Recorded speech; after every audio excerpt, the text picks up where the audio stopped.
Go. Okay, well, I've gone live. 17 people have died from the storms. We've had less people die in the last 2 years. So, Pastor, can you please speak? That have died since We need to know if we can hear you. Good morning on this wonderful Wednesday. We're excited about being here, about being alive. All right, everyone's loud and clear. Okay, great. Thank you. Thank you. And right now. Classified were found at President Biden's former office area in Washington. The president says, I was briefed about this discovery and surprised to learn that there were any government records that were taken there to that office. But I don't know what's in the documents. My lawyers have not suggested I ask what documents they were. I've turned over the boxes. They've turned over the boxes. We'll be going live in about 7 minutes. Just a heads up. And how? South Korea's president 7 is worrying minutes? aloud about Yes. his Thank nuclear you. ambitions and its missile tests. He says all of this could lead to a dangerous miscalculation and spark a wider conflict. This is AP News. A violent attack at a busy train station in Paris this morning. The AP's Charles de Ledesma has this story. 6 people have been stabbed in a Paris train station, with the attacker shot by police. After arriving at the scene, France's Interior Minister said the suspect had attacked several people with a bladed weapon at around 6:43 a.m., adding the unnamed assailant was between life and death in a hospital after being shot. Officials say several passengers and a border police officer were among the wounded. The officer had been stabbed in the back but was saved by a bulletproof vest. Another one of the victims was seriously wounded in the shoulder blade and was taken for emergency treatment. I'm Charles de Ledesma. Here in the U.S., nearly 43,000 people were killed on roads in 2021, the highest number in 16 years. I'm Rita Foley, AP News. This is 8:20 a.m. WCPT Willow Springs and streaming worldwide at WCPT820.com. We are Chicago's progressive talk, where facts matter. Now, your WCPT 820 weather update. Here's the latest Chicago weather update. For today, we'll have cloud cover to start, gradually clearing skies into the afternoon with highs in the upper 40s. Then for tonight, a chance for rain developing late, a low of 37. Cooler with rain then likely on Thursday, temperatures holding fairly steady in the upper 30s. Chance for flurries Thursday night, a low of 30, and for Friday, highs reaching 33. From the Weatherology Weather Center, I'm meteorologist Michael Caro. Right now, 40 degrees. This is a special alert to all Americans who own a vehicle with less than 200,000 miles with an auto warranty about to expire or with no warranty coverage at all. Due to a decline in the economy, CarShield is announcing a low-cost month-to-month vehicle protection plan that is now available to the public to save any driver out-of-pocket expenses on future auto repairs. Call now to find out how you can pay almost nothing for covered auto repairs. Yes, you heard that correctly. Pay almost nothing for covered auto repairs. An open phone line has been established for all drivers to call for a free quick quote. Call 800-903-9880 now. Drivers who are covered will not have to pay for covered repairs again. This protection plan is at an all-time low. Additionally, drivers who activate this vehicle protection today will also receive free roadside assistance, free towing, and car rental options at no additional cost. Call us for your free quick quote today. 800-903-9880. That's 800-903-9880. What do you have to lose? Call 800-903-9880. Again, 800-903-9880. Corey and Zach lingered in foster care for years, longing for a permanent place to call home. They lost hope. I felt alone in the world. I didn't feel loved. Every day felt like a lost cause. I thought, who would want to adopt an older child? I thought, I'm going to end up on the streets. That's just how it's going to be. Thankfully, Corey and Zach's journey changed when they were adopted with help from the Dave Thomas Foundation for Adoption. It's really difficult to wonder how you're going to make it. I'm not going to have that problem now. I just won't, because I have a family. Today, Corey and Zach have bright futures. But every year, thousands of youth age out of foster care with no permanent family and no safety net. Learn more at davethomasfoundation.org. You're listening. We got 3 minutes. Thank you so much. Because facts matter. For delivering jobs. We know that a job is empowering and instills confidence. Yet 81% of adults with developmental Okay, if you could bring that up just a bit. Even though companies that employ people with differences report better morale and higher productivity. There are 6.5 million people in the U.S. with an Hey, intellectual everybody. or Hey, developmental difference. Mr. such as King, autism. Andre, Miss Hicks, Mr. Pooty, Doris, and Special Olympics. and everybody, please like and share. Hey, there in Columbus, Ohio, Hannah. Please like and share. Hey, Jewel up there in New York, like and share. Carol, how you doing from New York City? Please like and share, everybody. Pathways to 1 million employment and Hope you all are having a great morning. Thank you for being with us. Visit deliveringjobs.org to learn more. That's deliveringjobs.org. 2 minutes. Okay, thank you. Hi, everybody. I'm Kristen Chenoweth. When our servicemen and women return from war, they often carry wounds that the rest of us cannot see. Up to 1 in 5 veterans who served in Iraq and Afghanistan are diagnosed with post-traumatic stress. And often, even the best treatment, including medication and therapy, they fall short. Sadly, more than 6,000 veterans die every year from suicide.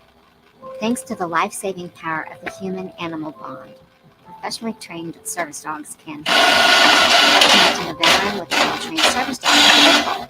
Waitlist is long and training can cost tens of thousands of dollars. But service dogs can bring healing. If you're a veteran or know a veteran struggling with post-traumatic stress or traumatic brain injury, please go to AmericanHumane.org to learn about their Pups for Patriots program, which provides dogs to veterans for free of charge.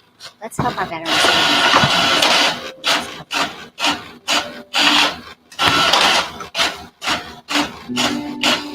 Corey and Zach. 60 seconds. Okay, thank you. All right, with the words of our mouths and the meditations of our heart be accepted in thy sight, O Lord, our strength and our Redeemer. Let's have a great show. Every day felt like a lost cause. Oh, boy. I thought, who would want to adopt an child? I thought, I'm going to end up on the streets. That's just how it's going to be. Thankfully, Corey and Zach's journey changed when they were adopted with help from the Dave Thomas Foundation for Adoption. It's really difficult to wonder how you're 30 seconds. Thank you. I'm not going to have that All right, let's problem get to now. I it. just won't, because I have a family. Today, Corey and Zach have bright futures. All right. But every year, thousands of youth age out of foster care with no permanent family and no safety net. Learn more. Stand by. Thank you. All right, Henry, let's have a great show. Indeed. Chicago's Progressive Talk, WCPT 820, where facts matter. We can change the world, change the world, change the world. Oh, yes, we can. We can change the world, we can change the world, change the world. This is the Santita Jackson Show. War and hate to a place of love, it's not too late. Gotta save the children, we can't wait. Let's change the world. Hey, everybody, welcome to the Santita Jackson Show. It's a joy to be with you today, Wednesday, January 11th, 2023. I hope that you will come to the MLK breakfast at the Marquee, at the Marriott Marquee on 22nd Street. I'm getting a little bit of feedback here, and we're going to work that out. Hey, everybody, it's a joy to be with you. The Push Excel MLK breakfast. Please go to 773 Freedom, 773 Freedom. And get your tickets. And not that many left. It's going to be a great breakfast. I'm really glad to be with you today. We've got a lot to talk about. Did you know that in the wake of George Floyd's murder, and I'm coming to you from WCPT 820, the nation's largest progressive talk radio station, and AM 950 radio, the voice of progressive Minnesota, Morning Stars, over on the Santita Jackson Show YouTube channel. Please like and share, like and share. If you're on the Santita Jackson and Friends page, and that's the only page I've got, please like and share the show. Did you know that last year there was a record number of U.S. police killings? 100 people per month, 3 per day. In the wake of George Floyd, more Americans were killed by police than ever before, and most of those killed were Black. So we're going to be talking with Attorney Ben Crump and Attorney C.K. Hoffler about that at the bottom of the hour. And then we're going to be looking at these, it seems like there's a lot of accountability. It seems like that's the order of the day. we're going to see what's going to happen in Georgia. Fonnie Willis, brilliant attorney who's been investigating. There will be charges brought, but now and classified documents. Then we find that then Vice President Biden had documents, classified documents that were not just innocuous. Of course, he had some personal stuff in that room with the documents, but he also had documents about Ukraine. What is up with Ukraine, everybody? Why is everybody there? Why is everybody concerned about it? And this was years ago. Ukraine, the UK, and Iran.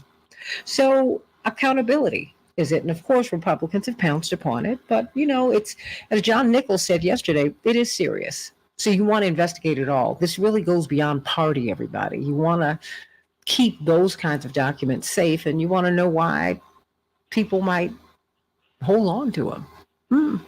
So we got a lot to talk about today, but Ben Crump at the bottom of the hour. And so we're going to be talking about all of these police killings in the United States of America. In Chicago, scattered showers today, 46 degrees. Minneapolis, St. Paul, 33 degrees. Snow and scattered sleet. The NFL was dormant last night. In the NBA, the Bulls will be playing the Wizards tonight, and the Timberwolves will be playing the Pistons. In the NHL, the Rangers for the Wild 3. Can you believe this? Chicago is more congested than LA and New York. Yeah, it's the most congested city in the country. It's not LA, it's not New York. You will spend more time in traffic, stuck up to 156 hours. Okay, you're going to spend more time in traffic in Chicago than you will in Los Angeles or New York. Shocking, but true.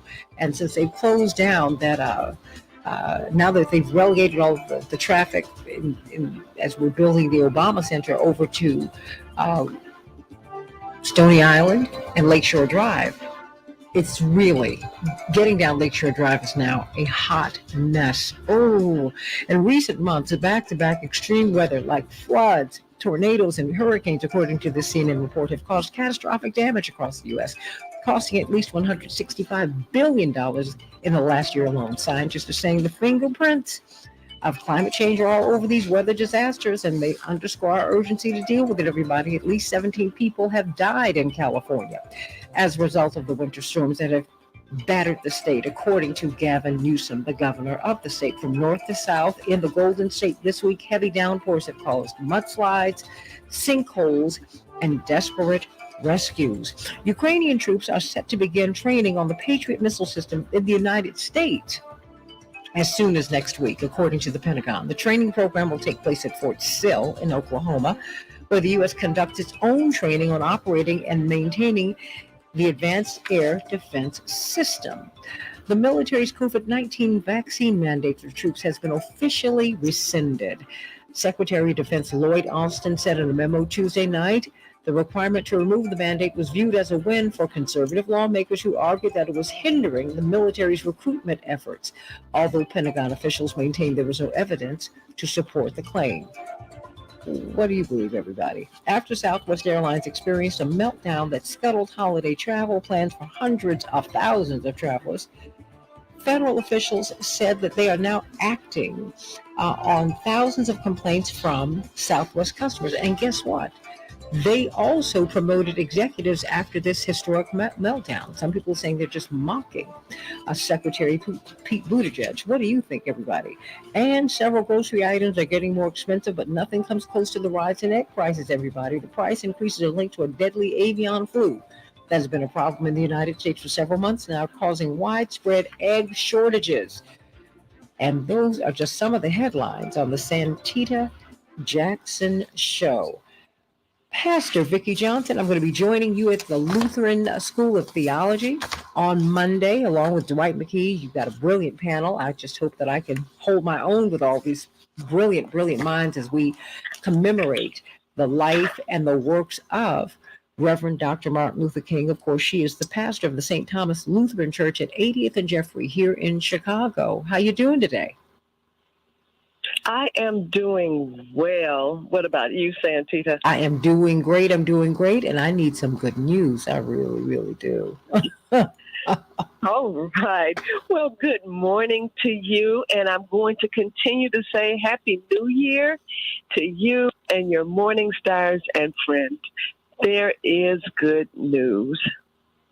I have found that God speaks and moves, not only in cathedrals, temples, chapels, mosques, synagogues, shrines, and sanctuaries, but God speaks and moves all around us in big and small ways through children, CTA drivers, carpenters, car wash operators, cooks, and congressmen. God speaks. While watching television, a commercial came on. I don't recall the product they were pitching, but God spoke to my heart in the closing line, which said, "Keep moving forward." Keep moving forward. Upon hearing this, my mind had a flashback to when I took the church youth department roller skating. I had taken them on many occasions and watched and laughed, smiled at them as they sailed down and whizzed around the rink.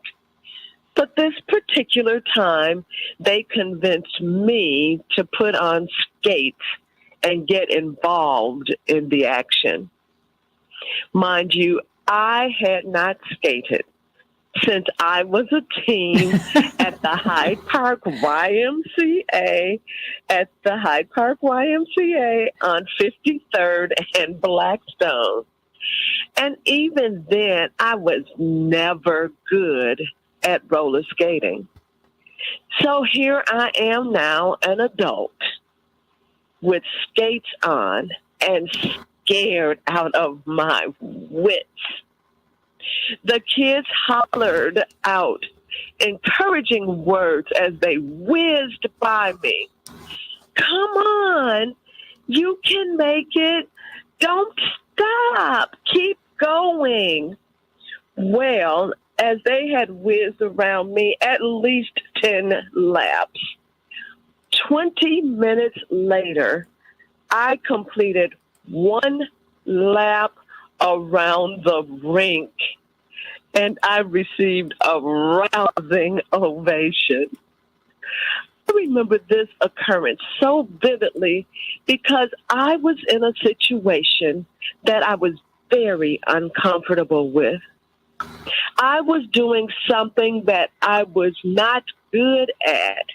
And not only that, but I was doing it in front of other people. But I received the encouragement of the children. And based upon that, I decided to keep moving forward. Midway point of this first month of this new year, I want to be your cheerleader today. I want to encourage you to keep moving forward. You may be doing what you've always done and are a little weary. Keep moving forward. You might be embarking on a new venture and seem to have hit a brick wall already. Keep moving forward. Or all might be going well. Whatever the case, keep moving forward. It might take you longer, like me on skates, but if you keep moving forward, even with baby steps, you will reach your goal. Isaiah, the 40th chapter and the 29th verse says, God gives power to the faint, and to those who have no might, God increases strength. Keep moving forward. You will make it.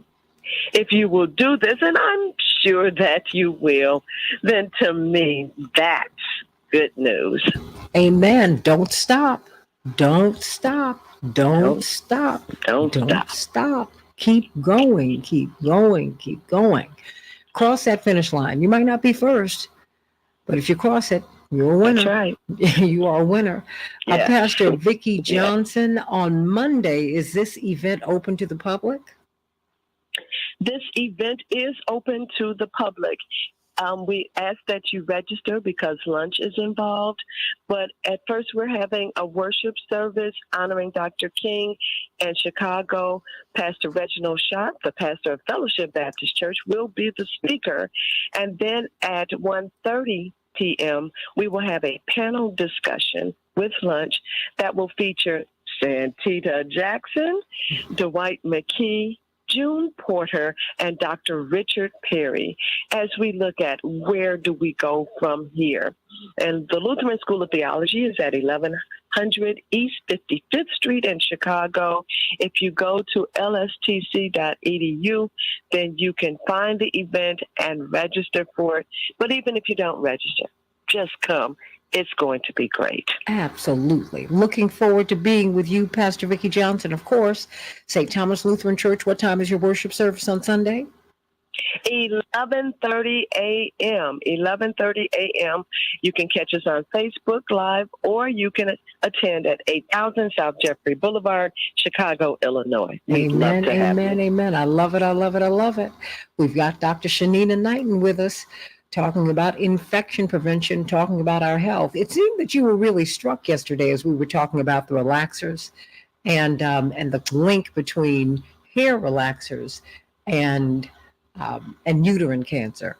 But you have been telling us for some time, and I felt that it bared repeating today, that we need to watch what we eat, what we put on our bodies, and so many things. I think we just, because everything smells so nice, we assume that it's nice to our bodies, and that's just not true. What are some of the things, like, give me a couple of things, 2 or 3 things that we need to watch out for? Is it lotion? Is it relaxers? Is it hair grease? Good morning, Santita. So it's anything. And when I say anything, it's interesting that you brought up those fragrances, right? Because everything that smells good is not good for you. And we don't think about that from the standpoint of, if I'm breathing in something, what I'm breathing in because I think it smells good could actually be giving me lung cancer. And I'm not aware, for example, that here it is, it's impacting my lungs negatively, even though I like the fragrance or the scent of it. That is a problem common with candles. It is a problem that's common with body sprays and perfumes, is that we don't understand. And the thing is one of the simplest things that people can do is they can Google what are the harmful ingredients in my body wash, in my body spray, in my candles, in my scented candles. Nothing's wrong with the wax in the candles, but the minute that you start adding in all of those other chemicals to preserve it, you start adding in chemicals in order for it to smell a certain way, that then becomes the problem, because that's what's permeating in the air. So you say to yourself, oh, I want my house to smell good, but then you're dealing with that as an issue. So unfortunately, one of the things that we don't think about is what it is that we're inhaling.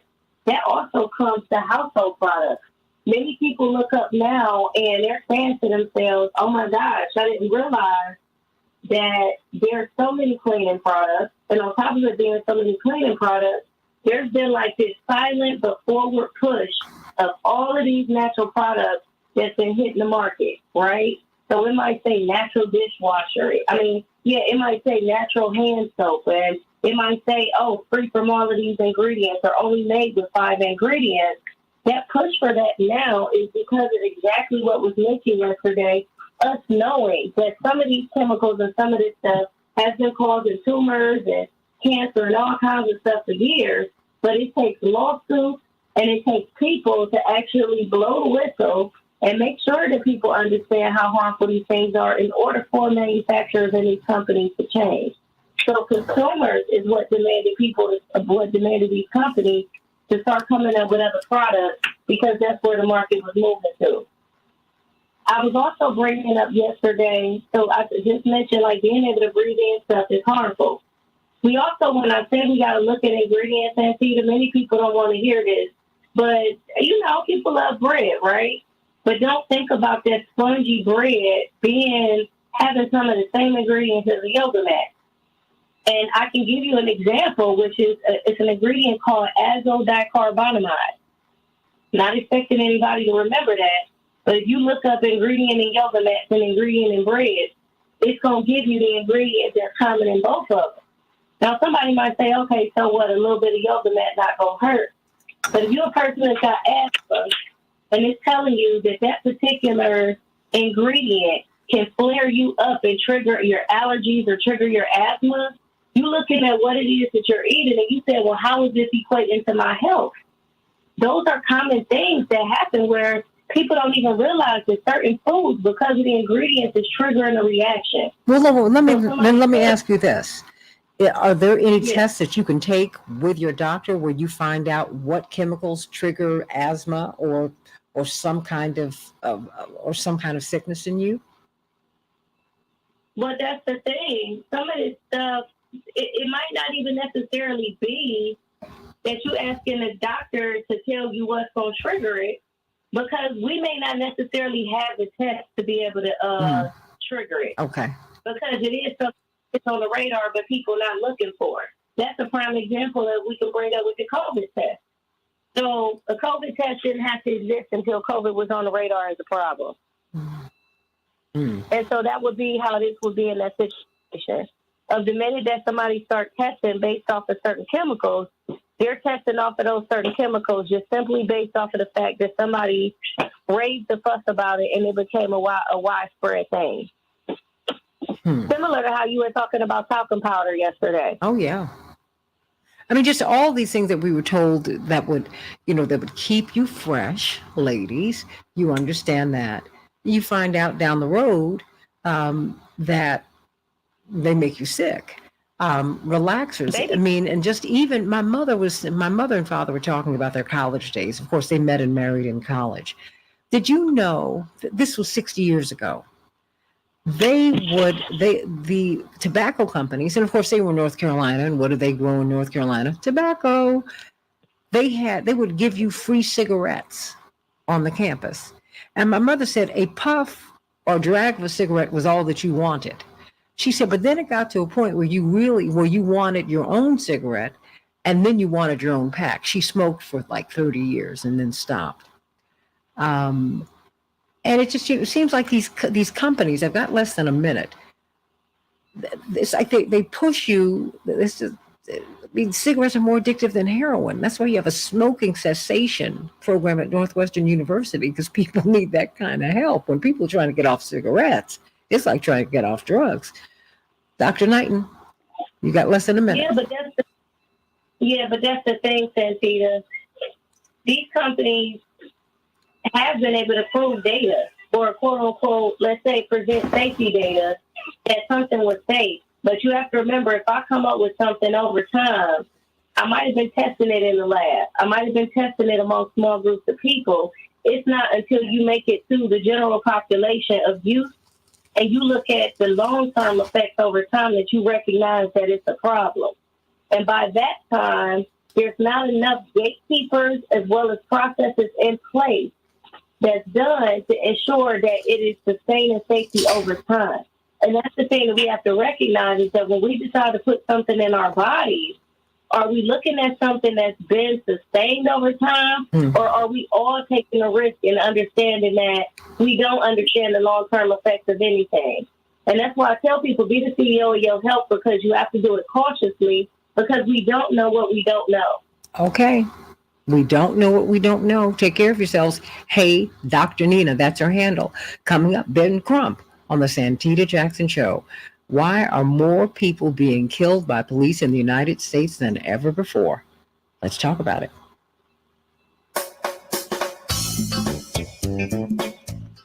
Thank you, Dr. Knighton. I was struck by your,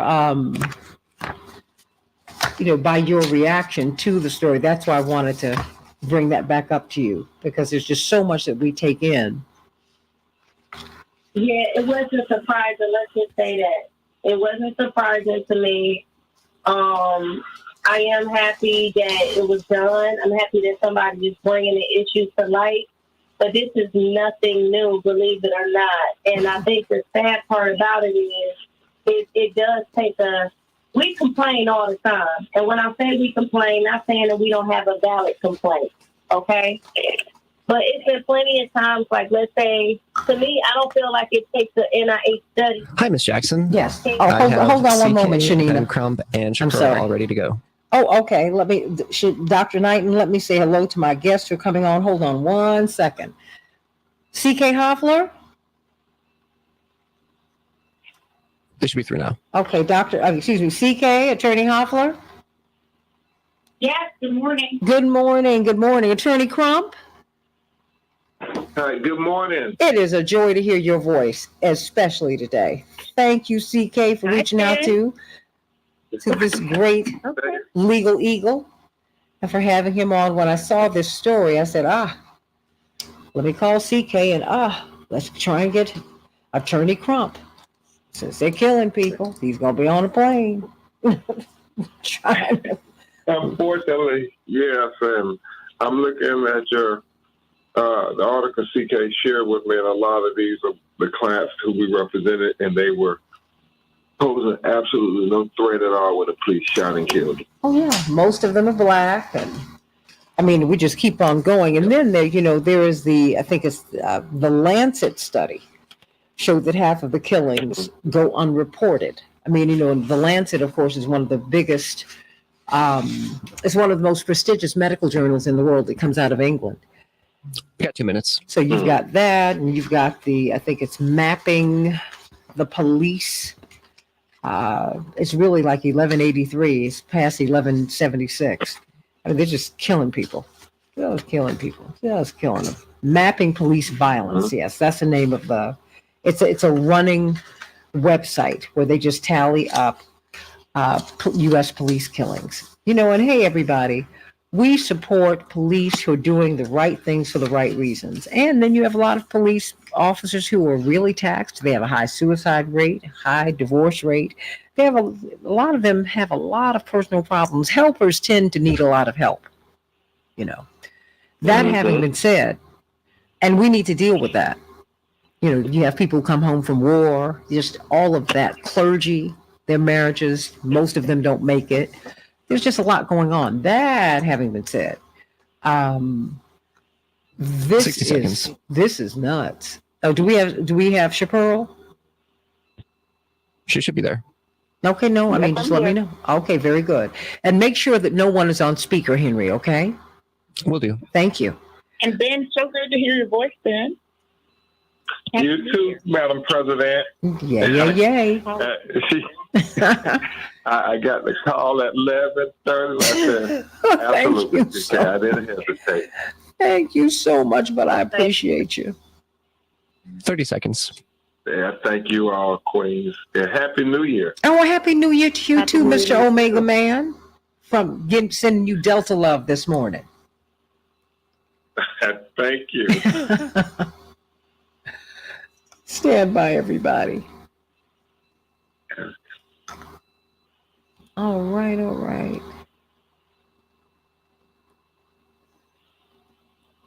Santita, did you want me? All right, we're about to come back. Hold on, CK. Okay. We can change the world, change the world. We can change the world, we can change the world, change the world. This is the Santita Jackson Show. War and hate to a place of love, it's not too late. Gotta save the children, we can't wait. Let's change the world. Hey, everybody. Welcome back to the Santita Jackson Show. It is Wednesday, January 11th, 2023. I am Santita Jackson, coming to you from WCPT, the nation's largest progressive talk radio station. We were Air America, now we are the Heartland Signal, but WCPT and AM 950 Radio, the voice of progressive Minnesota. January 26th, we have our mayoral debate. You don't want to miss it. All of the candidates will be there. Certainly the top tier, and people are confirming every day. So you don't want to miss that. And the MLK breakfast, the Push Excel breakfast, call 773-FREEDOM and get those tickets. They're about sold out. We want you to be there. We're going to be talking about police violence. There's a tremendous study that shows that more Americans were killed by police last year than at any time in history. 100 per month, 3 per day. And the Lancet study, one of the most prestigious medical journals in the world coming out of England, says that, well, you know what? It's even worse than that. Most of these shootings, these killings go unreported, and most of the people who are killed are Black. We've got, of course, the brilliant legal eagle, the champion of the people, Attorney Benjamin Crump, who's with us today, brought to us by Madam President, the former president of the largest and oldest Black Bar Association in the world, legal analyst for Court TV and chair of Rainbow Push, Attorney C.K. Hoffler. But before we get to you, very quickly, we got to get, C.K., you might be in town soon, but Chaparral, you going to make something for C.K.? Absolutely, Santita. Yes, we are working here at Celebrations by Us. And CK, when you come in town, we got your mac and cheese and we got your salmon and whatever you need. So give us a call at 708-526-4546, 708-526-4546. We're gearing up for the Super Bowl. So we're taking your orders for your wings, your party wings, your honey barbecue wings, your teriyaki wings, your garlic parmesan, whatever it is that you need, as well as also your sliders, your sandwiches, and your meatballs. So give us a call at 708-526-4546, 708-526-4546. We look forward to serving you, and thank you so much, Santita. Absolutely. Hey, everybody, these are the headlines. What are we doing wrong? U.S. police killed record number of people in 2022. From The Guardian, it says it never stops. Killing by U.S. police reached record high in 2022. Now, we thought we had some kind of reckoning, Attorney C.K. Hoffler, as we bring on Attorney Ben Crump. But let's, just very quickly. Wow. 3 people per day, 100 per month. Yikes. Attorney C.K. Hoffler, and the first person we thought of was Attorney Ben Crump. Ben Crump. Absolutely. Santita, it is astounding. It is astounding. But if there's one person in the world, not in this country, in the world, that has changed the face and how we address police brutality, it is my friend, the great attorney, past president of the National Bar. I call him Mr. President, Ben Crump. He's extraordinary. He's exceptional. He's brilliant. He's passionate. He's compassionate. And he is the people's attorney, without a question. And I say that because I've seen him in action. I remember Ben Crump before people didn't know on TV who he was, but we knew who he was because he was an extraordinary trial lawyer. What people forget is that he's an extraordinary trial lawyer. When you fight for people the way he does, you have to be able to back it up and go into court and say, look, I'm going to do what I have to do to represent being a strong advocate. So he is the attorney who has represented more people who are victims of police brutality than we've seen in modern day history.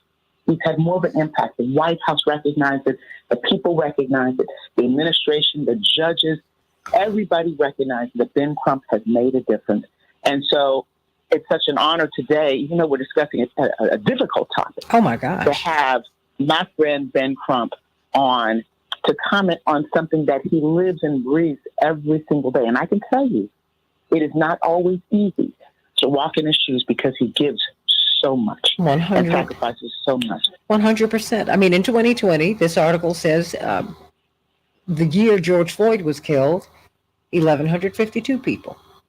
In 2021, 1,145. Why the jump in 2022? Have we dropped our guard, Attorney Crump? Absolutely, Ms. Jackson. And I want to say to my mentor, C.K. Hoffler, thank you for always encouraging me, even when we're dealing with all this injustice and this death and grief, is people like my sheroes and heroes who motivate me to fight. Yet, regardless of the obstacles and regardless of how much they say we can't change, I think about people like CK. I think about people like Reverend Jackson, and I know that we can make a better world for our children. And with that, Ms. Jackson, I say to this report that I've been asked frequently about is, when we had that historic victory after the tragic killing of George Floyd and, CK, we were working with our brother Keith Ellison in Minneapolis, the Attorney General, and we all got excited. We thought that this was a watershed moment, that finally we were going to have police held accountable. It was the first time in history that I had ever seen where you had police officers walk into a courtroom and pierce the blue wall of silence. I mean, you had officers saying that what Derek Chauvin did when he killed George Floyd did not represent their values or their ethics. And you said, wow, man, is there a change in America? But just like when they tried to argue reverse discrimination, they act like the problem was solved because we have one significant equal justice moment in America. And I mean, everybody let their guard down. And when we get complacent and we forget that the struggle continues, then we're going to see things like this happen where you have more privatizing of police. When I say that, what I mean, Ms. Jackson, to your audience, is you have police officers now doing everything, or law enforcement. They're serving warrants.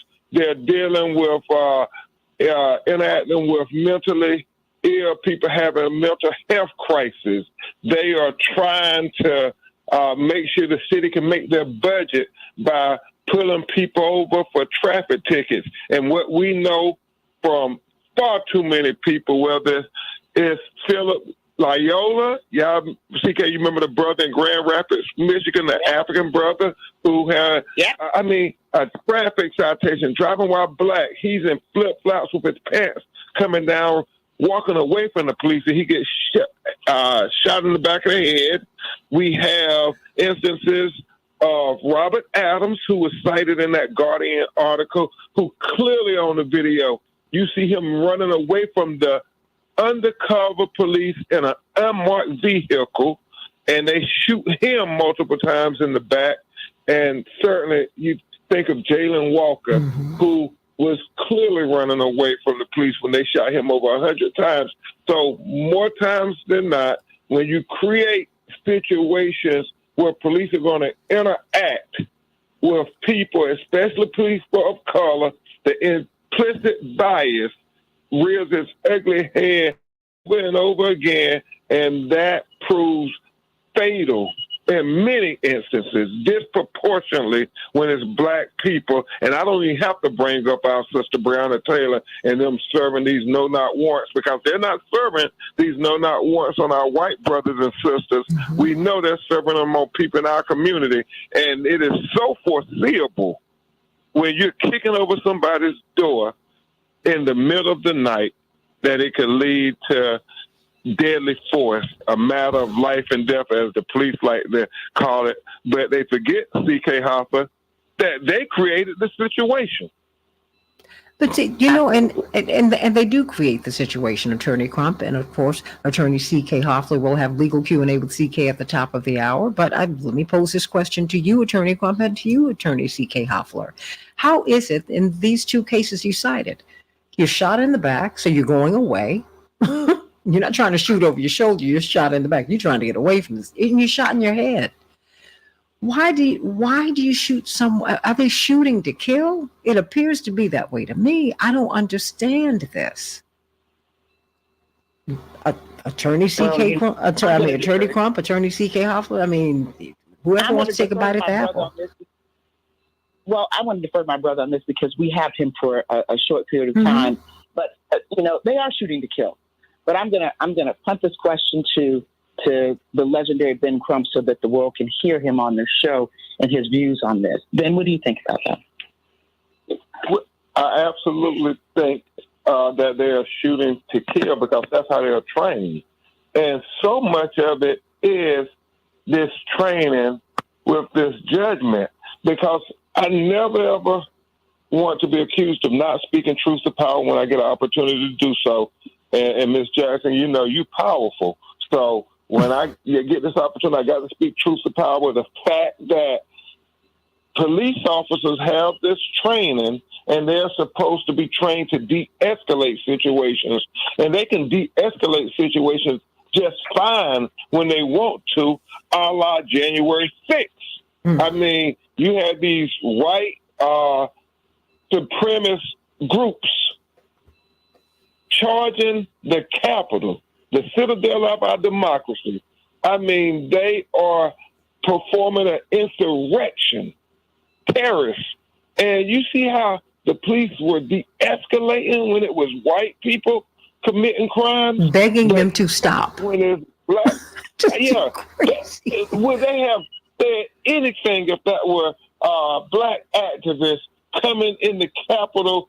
I mean, we didn't even have to be storming the Capitol. We could have been protesting and made them feel threatened, because remember, that's what qualified immunity in many regards talk about, where you got to look at it from the police perspective. Did he feel a subjective threat? And I have yet to understand, Ms. Jackson, how you can feel threatened when somebody's running away from you. I mean, that is the height of hypocrisy. I felt in fear of my life because somebody running away from me, so I got to shoot to kill. And that's what underscores these horrific statistics for 2022, the fact that the police shot so many times people of color. They shot a lot of people, but disproportionately black people. And they always said, well, it was because I was in fear of my life. And when you think about it, they start to use our skin color as a reason to fear. And so they shoot first and they ask questions later.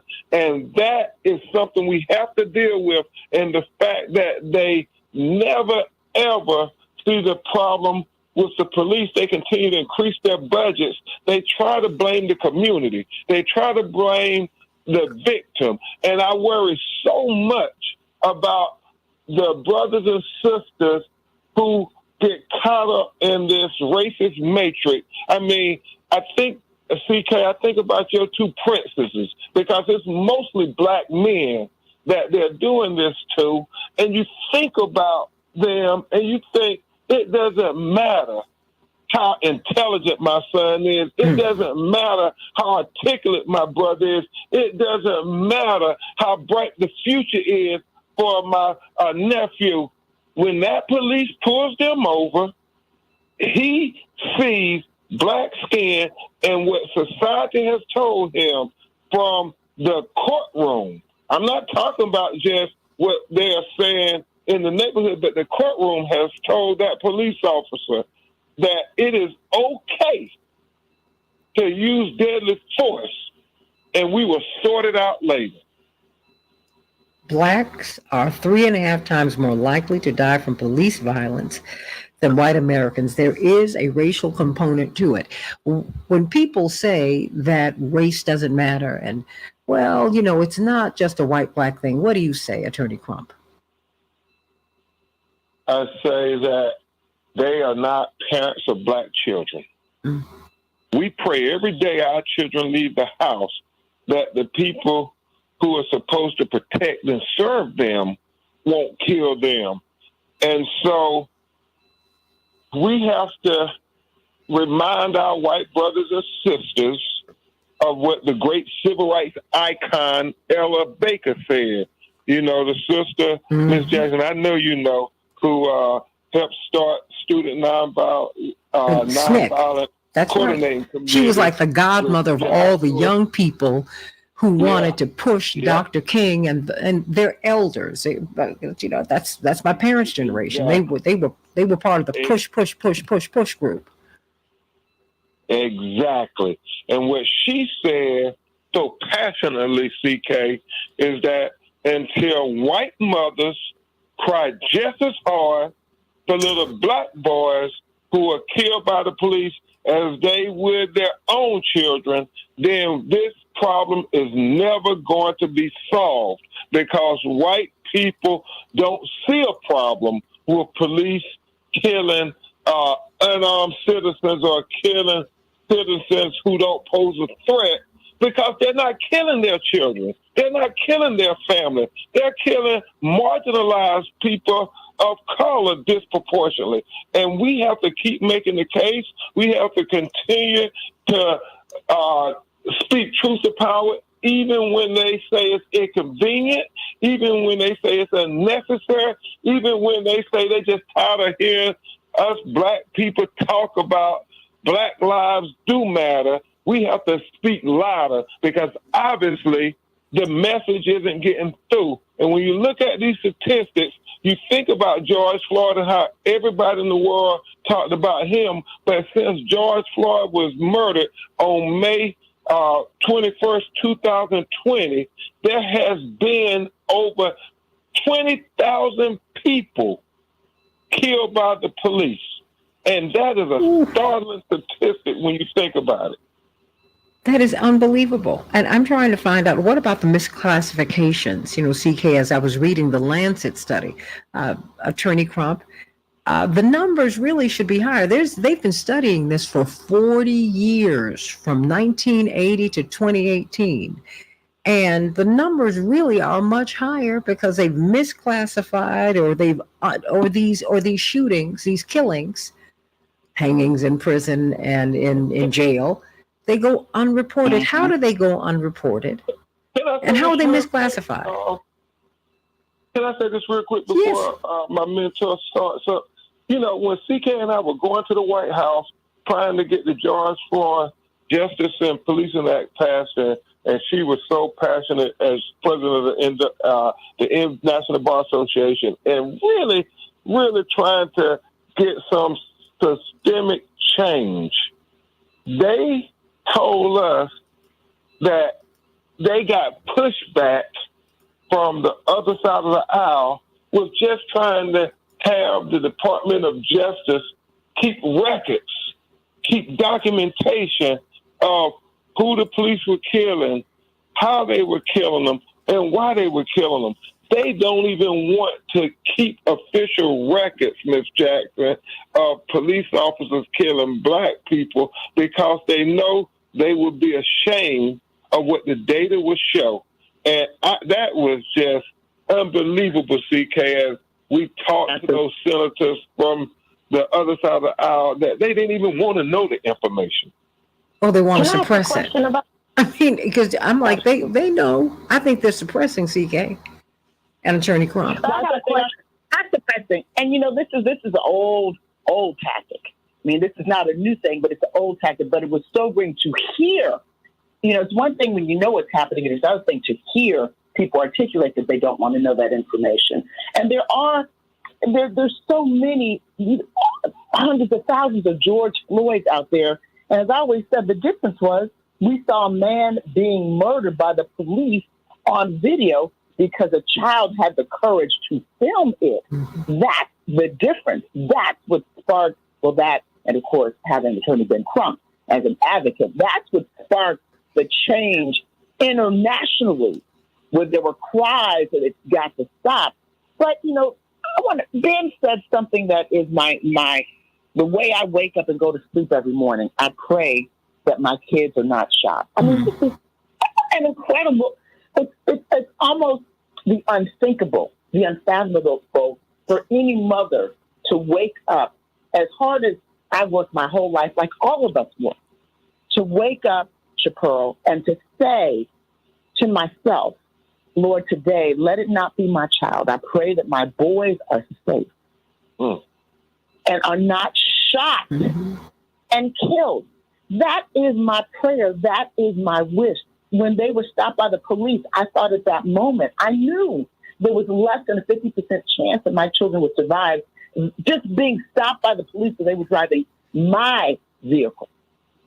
So it is real, but I agree, Ben, what you said, until white mothers feel that pain, understand what it is like for a black mother who has sons every single day, not Monday, Wednesday, Friday, or every other week or every other month, every single day.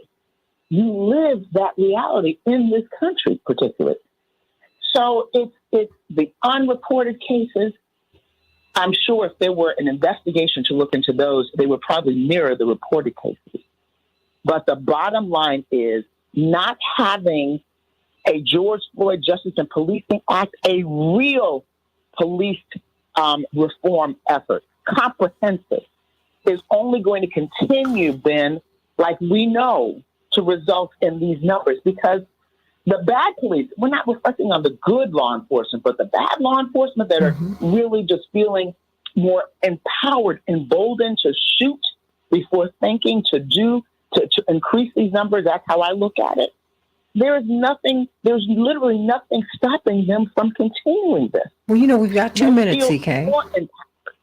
We got 2 minutes before we lose Attorney Crump, and I can't thank you enough, my dear sister, for bringing him on with us today. I dare not call him at 11 o'clock at night. I dare not call this Omega man sending you much Delta love today. It's almost midnight.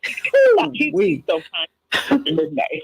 Well, if anybody can get me, it's going to be CK, because like your father and all of us know, when we need her, she always answers the bell for us. I will say this in closing, if I could, Ms. Jackson.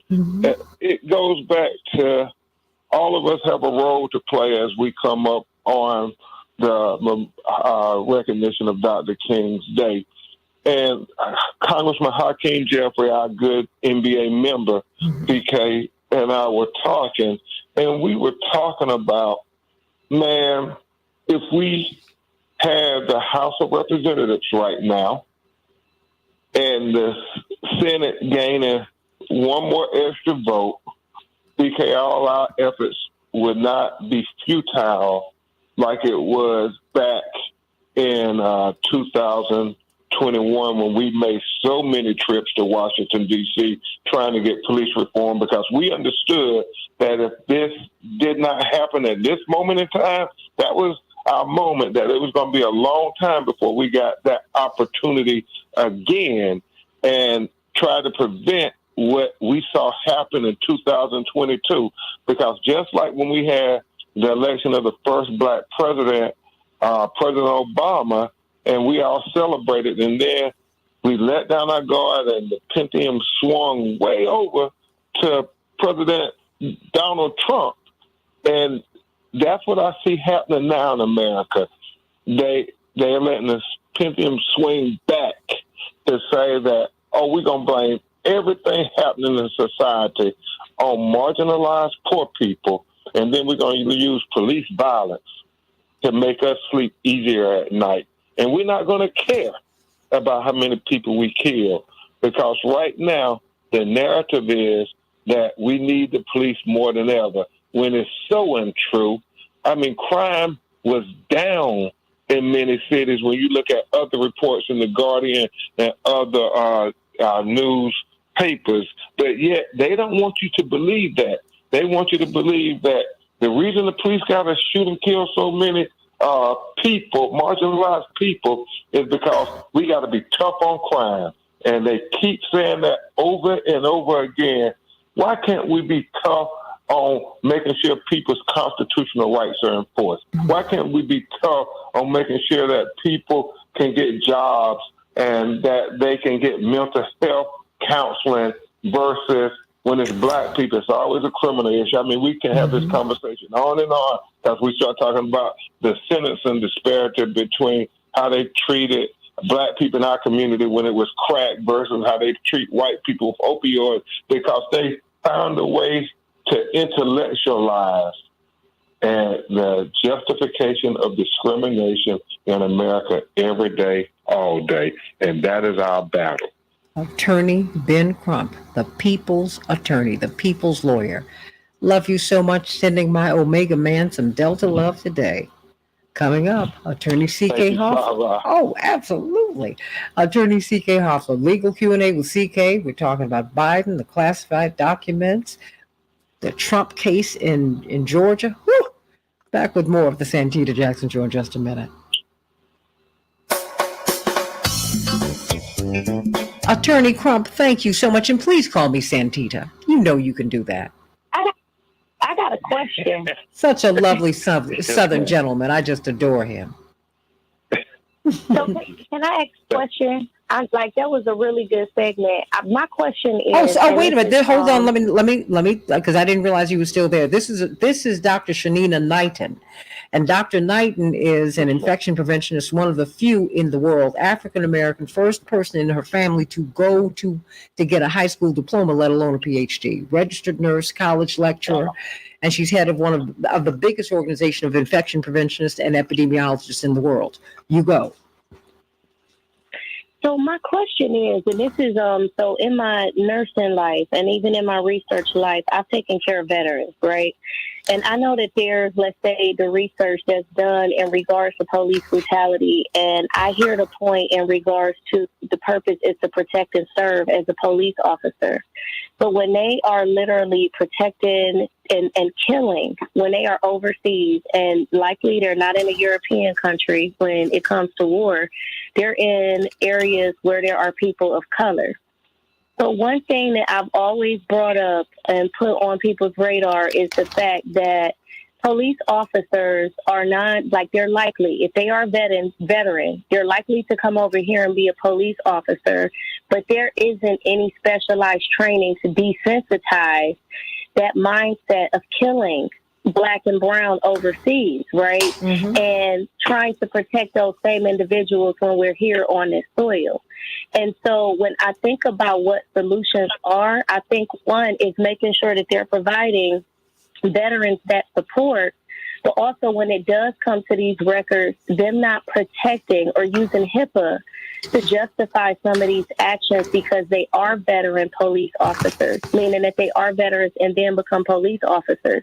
And so some of the times when some of this stuff happens and it's like, oh, this person was a veteran and they killed this person to protect this, there isn't that mindset that's there of were they given the tools to be able to desensitize from killing overseas to then being able to protect Black and brown over here. So one of the things that I'm interested in and I would like to see done is a study that actually looks at the layer of veterans. So when we're looking at these police shootings and we're looking at Black and brown, how many of these individuals are veterans that may be checking out when they're doing all of these rounds of firing, and there's no way, that honestly that they are in their right mindset when they're doing some of this. And so I just don't think that we work in that particular area. But being from Cleveland, Ohio, when we look at the, 47 rounds that was fired into the windshield, that was a veteran. When we look at, the Gavin Eugene Long, he was a veteran, but the officers that they kept highlighting as police officers were also veterans. So I'm curious to know what that looks like, because I just don't think that we're paying attention to that layer and figuring out ways to support that do transition into being officers. Okay, I need you to speak to that. I got about a minute because I've got to transition. I got to make a hard transition into my next segment because I need my lines. But Attorney Crump, are you still there? I don't, CK, you're still there. I am, and I'll just say this real quickly.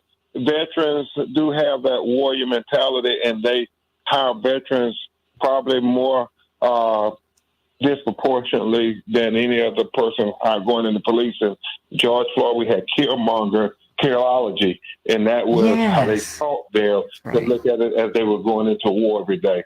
So we can talk about that a lot. I'm a free to line because I got to go too, but Doctor, it's nice to meet you. Thank you again, Santita, for having me. Okay, you know what? I would like to bring you back to talk about the connection between the military and all of this killing, because I think she's right. There's no break. They come from war. They get trained. That means they get a job as police officers, and boom, that's it. Plus, I don't think we do enough mental health screening of these police officers. It's just a lot. My co-counsel, Attorney Hoffman, and I will brief the issue, and we will be honored to come back. We love Attorney Ben Crump. We love you. Love you. I'll talk to you soon. Thank you so much. Thank you. Thank you. Love you. And love you, CK. Thank you so much. I saw the text, I think, about 1 o'clock this morning. Yes, I was up. Sorry, Dr. Knighton. Yes, I was. Mm-hmm. Hi, Ms. Jackson. Mm-hmm. Mm-hmm. We have Attorney Aaron Connolly, Attorney Daryl Jones, and Dwight McKee. Okay, ready to there go. we go. I was up sending. There was, Chappelle brought an excellent article. I wasn't aware of this, but thank you so much, Earl. Our council members want the homeowner who killed the 13-year-old to be held. Wait a minute, what now? There's an article I'm going to send it to you that Chappelle brought to my attention. Just that is calling for greater transparency. 2 days after, there was a 13-year-old was shot dead in Northwest in D.C. In D.C., and the council members are calling for accountability of the shooter. And so, back in a minute and a half. The article. This is, we are seeing some things are happening, but I need to. Well, you have to have police accountability, and they also have to find who killed people. I mean, in Chappelle's case, we don't know what the police involvement was. We do know that they did not help her son when he needed it, because the evidence, from what I can understand, and Chappelle, you should call in because I don't want to misspeak. Back in 60. I want to know. I mean, because but I don't want to. We got to move on. But just privately, because we need to get very clear and be very, very specific about what happened in that case, because it appears that the police did not help him when he needed help. We still don't know who killed her son. Yeah. The fingers don't point to the police, but when it was clear that he was mortally injured, they made a bad situation. Well, he was injured, and their inattention turned what was an injury into a mortal injury. That's what's awful. So we have to let the responsibility be where it is, where it really, really ought to be. So stay right there, everybody. Let's get right to it. And Henry, I'm going to be doing a live read for Hochberg. Okay? Perfect. Thank you. Also, just a heads up, Dwight McKee, Aaron Connolly, and Daryl Jones are all ready to go. Fantastic. Just in case you didn't hear that. Hello, everybody. Let me hear your voices. Aaron, Dwight, Daryl. Very good. Thank you. Change the world, change the world. We can change the world. We can change the world, change the world. This is the Santita Jackson Show. War and hate to a place of love. It's not too late. Gotta save the children. We can't wait. Let's change the world. Hey, everybody. Welcome back to the Santita Jackson Show. WCPT 820, the nation's largest progressive talk radio station, and AM 950 radio, the voice of progressive Minnesota. Go to the Santita Jackson Show YouTube channel, please, and like and subscribe there. And go to the Santita Jackson and Friends page. We are streaming live. We just spoke with Attorney Ben Crump. Thank you, Attorney C.K. Hoffler, as we go into legal Q&A with C.K. as we talk politics and accountability today. What's happening with the Trump election case? And that's okay. The investigation is wrapped up. Will there be indictments? What about the classified documents from then Vice President Biden that were still in office on Ukraine, on the UK, and Iran? There's just a lot going on. So let's get right to some of these headlines. Call us at 773-763-9278, 773-763-WCPT. And I do hope that you will meet us at the MLK breakfast at the Marriott Marquis. Please call 773-FREEDOM, 773-FREEDOM. Get your ticket. They are running out fast. In Chicago, it's already rainy, everybody. 46 degrees will be the high, scattered showers. Minneapolis, St. Paul, 33 degrees. Snow with some sleet. The NFL was off last night. In the NBA, the Bulls will be playing the Wizards tonight. The Timberwolves will be playing the Pistons. And then in the NHL, the Rangers for the Wild 3, everybody. There's a study that shows that Chicago is the most congested city in the country. Not LA, not New York. What happened, Chicago? Oh, we got to get better. In recent months, back-to-back extreme weather events like floods, tornadoes, and hurricanes, according to CNN, have caused catastrophic damage across the United States to the tune of $165 billion. And on that note, at least 17 people have died in California as a result of the winter storms that have battered the state, according to Governor Gavin Newsom. From north to south in the Golden State this week, heavy downpours have caused mudslides, sinkholes, and desperate rescues, praying for our brothers and sisters there. Ukrainian troops are set to begin training on the Patriot missile system in the United States, everybody, in Oklahoma. The U.S. military's COVID vaccine mandate. for troops has been officially rescinded. It is ended. Secretary of Defense Lloyd Austin said in a memo Tuesday night. The requirement to remove the mandate was viewed as a win for conservative lawmakers who had argued that it was hindering the military's recruitment efforts. After Southwest Airlines experienced a meltdown that scuttled holiday travel for hundreds of thousands of travelers, federal officials say they're now acting on thousands of complaints from their customers. In the meantime, from Common Dreams, we find out that many of their top executives received promotions after this. Wow. GOP right-wingers attorney C.K. Hoffler have filed nearly 100 anti-voter lawsuits in 2022, and those are just some of the headlines on the Santita Jackson Show. You know, we've been pushing for financial freedom, everybody. Do you have bad credit, poor credit, no credit, credit card debt? Are you trying to get a credit card? You know what? You need to call Team Hochberg. They can help you to do that, everybody. If you're using that debit card, you are on the wrong page. You need a credit card, and you need to establish a solid credit history, even if you don't have one. If you get in touch with them, they will help you to rebuild your credit or to build your credit. If you want to purchase a new home, refinance your existing home. If you've been turned down for loans, let them help you. If you need to get that credit card debt down, don't negotiate with those companies yourself. Let Team Hochberg do it. That's what happened with Tom and Sonia.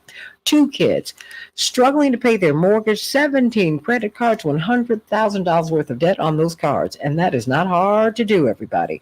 Well, they said, okay, Team Hochberg, it sounds too good to be true, but I'll call them anyway. And they got a free consultation, and the team returned with a plan for them.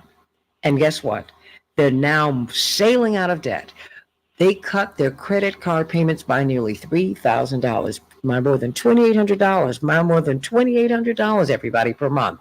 And they were able to save their home by securing a loan for them. That could be you, everybody. Call 855-56-DAVID, 855-56-DAVID, or 56david.com, 56david.com, so that you can get on the road to financial freedom. Everybody, there is so much going on in this world today. I don't even know where to start.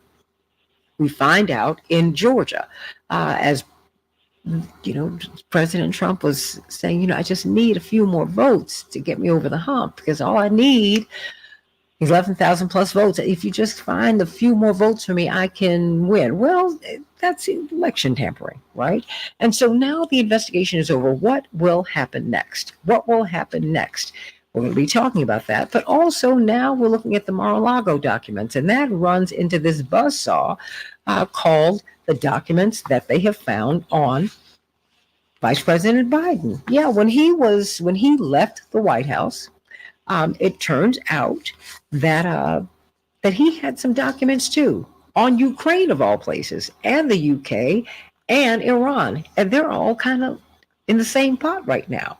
And we had John Nichols, the national correspondent for The Nation, very progressive. He said, no, this is serious, everybody. We don't know what happened, but this is serious. This is not a partisan issue. Whenever these top secret documents leave a top secret secured place, we ought to be concerned. We're looking at accountability now. Legal Q&A with CK. Let's start with Georgia, and let's just kind of wrap this around, because I want us to get, you know, from everybody on the panel, CK, and I know you do, just their thoughts about all of this stuff. It's just, CK, every day, it's a new story. It's just, and it seems like the powerful are being held to account, CK. Well, you know, Santita, we just talked in the last segment about police accountability, police brutality, and the rising numbers. But here today, you know, living in Georgia has been great in many respects, but I just see more extraordinary things being done in Georgia from a political standpoint than I've seen at any other time, frankly, in history. And so leading the way are the very significant efforts of the Fulton County District Attorney, Fonnie Willis, to investigate the potential election fraud and other irregularities that would, in essence, hold former President Trump and his allies and others close to him accountable or hold their feet to the fire for trying to defraud the people of Georgia by, some people say, stealing the election in Georgia. And as we know, the then sitting Secretary of State, who was a Republican and an ally of President Trump, turned over a tape recording and other information to the sitting District Attorney, Fonnie Willis, where President Trump is really asking for him to manipulate the system. This is how I read it. Manipulate, figure out how to do it, find over 11,000 votes so I can win Georgia. And he turned that evidence over, and that from that, we saw there's a grand jury investigation. Now the grand jury has completed its work and has issued a report. And from that report, we will know, based on the evidence presented at this juncture, whether the district attorney office headed by DA Fonnie Willis will move for indictment. So that's where things are. So there has been strong movement. And many are speculating on, there's a lot of speculation on both sides as to whether whether the district attorney's office will go forward. Now, one thing I do know about Fonnie Willis, she's tough, she's tenacious, and she's not at all fazed by the mounting criticism by Donald Trump and his allies. Not at all. Not at all. It's not dissuading her. It's not changing her approach. She's about the business, and she always has been about the business. She's laser focused, and she's not to be deterred. So if the evidence is there, my prediction, and depending upon what the grand jury report says, of course, she's going to go forward with it, and we will see indictment. And that will be interesting. It will be history making, because even though we've got in New York, we've got some parallel actions. The New York Attorney General Letitia James also has her work that she's doing, and we have some of the district attorneys there that have already reached resolution in some cases against the Trump organizations. I think in terms of criminal prosecutions, perhaps what's happening in Fulton County is the most advanced activity that's happening out there. We don't know what the Justice Department will do from the findings of the January 6th committee, the congressional committee that did, I thought, a yeoman's effort, a very, very fine job at peeling back the onion and giving to the American public exactly what happened on January 6th and connecting the dots straight up to former President Donald Trump and his allies and his friends. So we don't know what's going to happen, but I think Georgia's close. And it would be record-breaking, groundbreaking, historical if we had a sitting county district attorney to indict a former president for criminal activity. And that's what it would amount to. Well, CK, we want to spread out the questioning amongst the panel. Well, I'd love to hear what Dwight McKee has to say about this. We've talked about this on the show, but we're closer now than we've ever been. So I'd love to hear what Dwight McKee has to say about it. Morning, Professor. You're always so thorough and so organized in your thoughts. My position is be careful what you ask for, because I think we have to get less emotional and much more strategic in our approach to this. Because when you sow the wind, you reap the whirlwind. And what the Republicans are setting up to do is to go tit for tat. And whenever they find a situation like they found with the Biden situation, that he too also has some classified documents, they're going to use that as to beat over the head all Democrats who raise those issues with Trump. And there is a there. So you'll just know in that Biden situation is that if he's been holding documents about the Ukraine, and there is a possibility that his son had done business at the Ukraine and got paid from the Ukraine, and that Biden then went over there to the Ukraine to try to intervene in the government when he was the vice president. And now they will have a pretext to be able to examine that.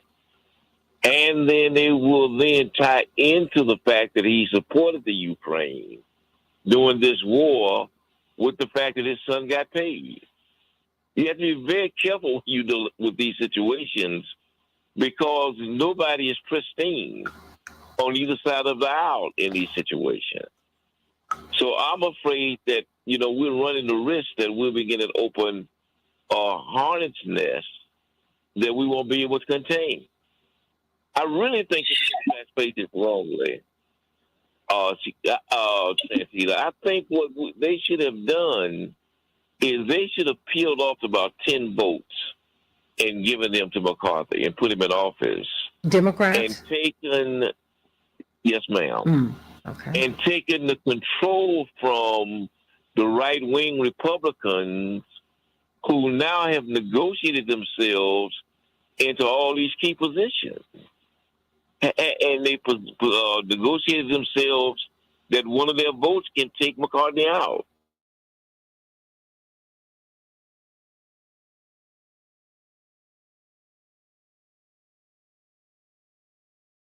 They will pick up some votes for McCarthy, the conservative Republicans, and further open up the process.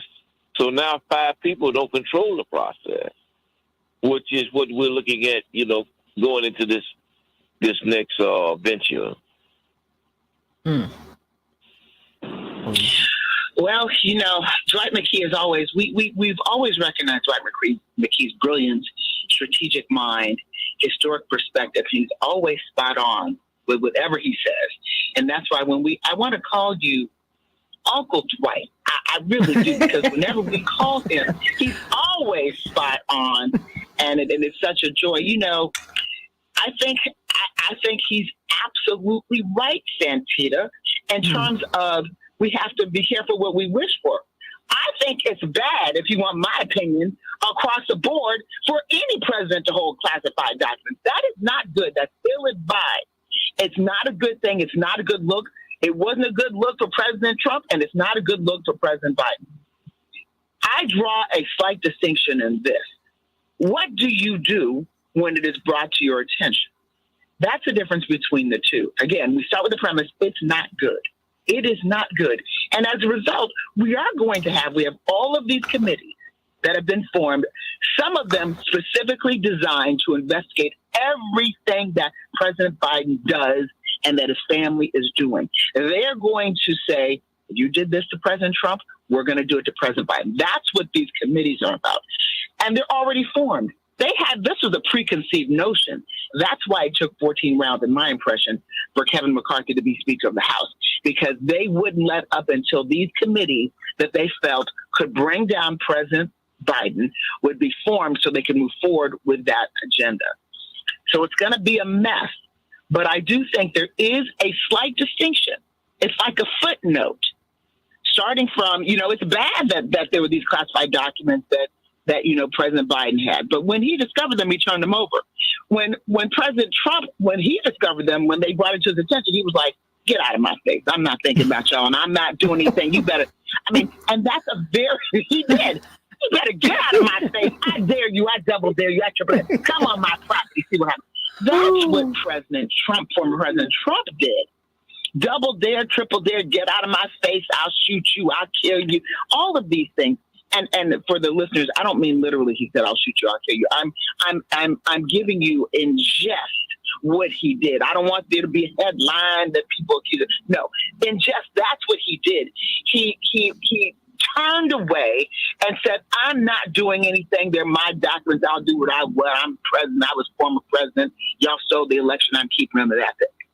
And that attitude, that approach, was why we had the mess at Mar-a-Lago. And actually, it wasn't messy, but why we had the mess that ensued when the FBI went to Mar-a-Lago to get those classified documents. Months of negotiation with the Trump team failed because he was not going to allow them to do anything. Whereas we should know that President Biden, upon being notified, immediately turned over those documents. That's kudos for him.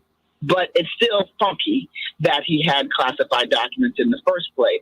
And they're going to not hold just his feet to the classified, but CK, not just classified documents relating to Ukraine, the UK, and Iran.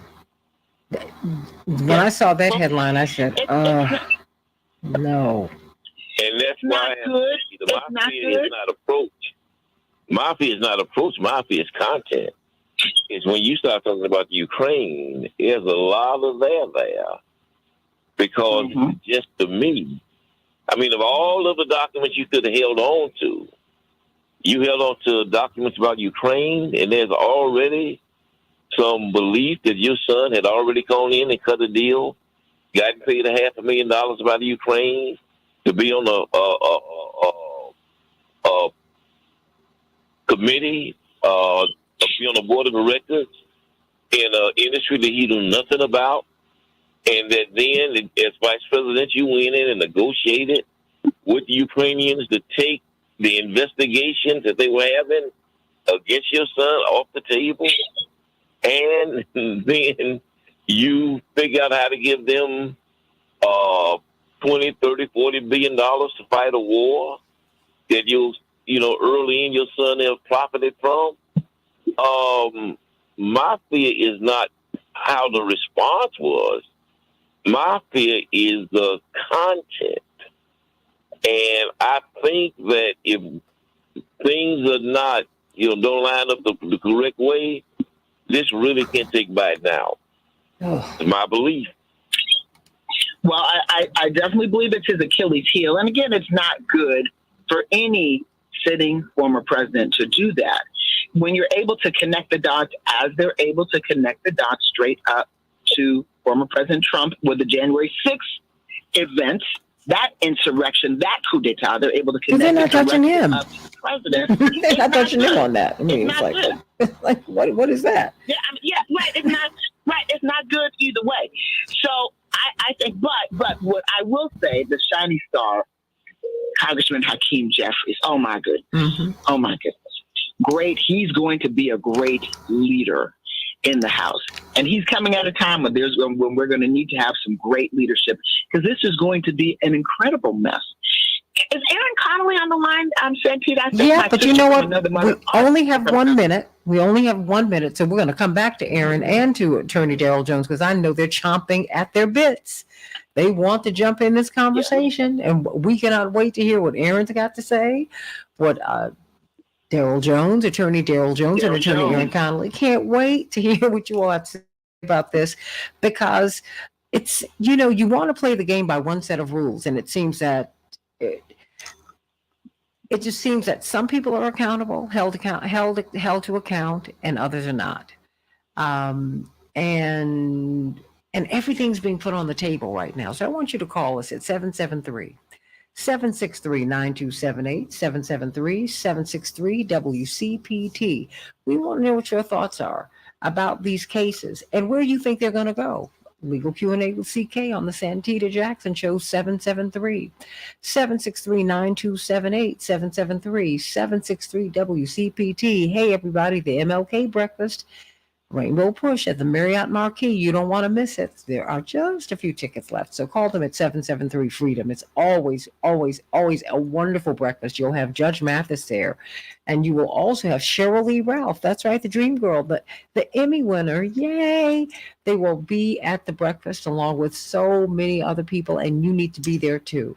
Call us at 773-763-9278 so we can talk about these cases and what do you think is going to happen next? Stay right here on the Santita Jackson Show YouTube channel so you can talk to Attorney C.K. Hoffler, Dwight McKee, Attorney Aaron Connolly, and Attorney Daryl Jones right here on the Santita Jackson Show. Back in a minute.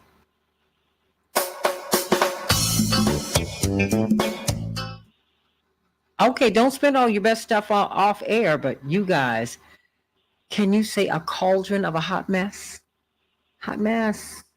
Ooh. It's gonna be. I'd like to say it's going to be funky. Oh, it's just going to be funky. Gotta be, girl. Let's pull out all our James Brown songs. Make it funky. Make it. No, it really is. Girl, please. I like that one, CK. It's gonna be a funky good time. Yo, look. Wait a minute, y'all. Let me tell you, that was his funeral. His funeral was a concert. It was a funky good time. Oh my gosh.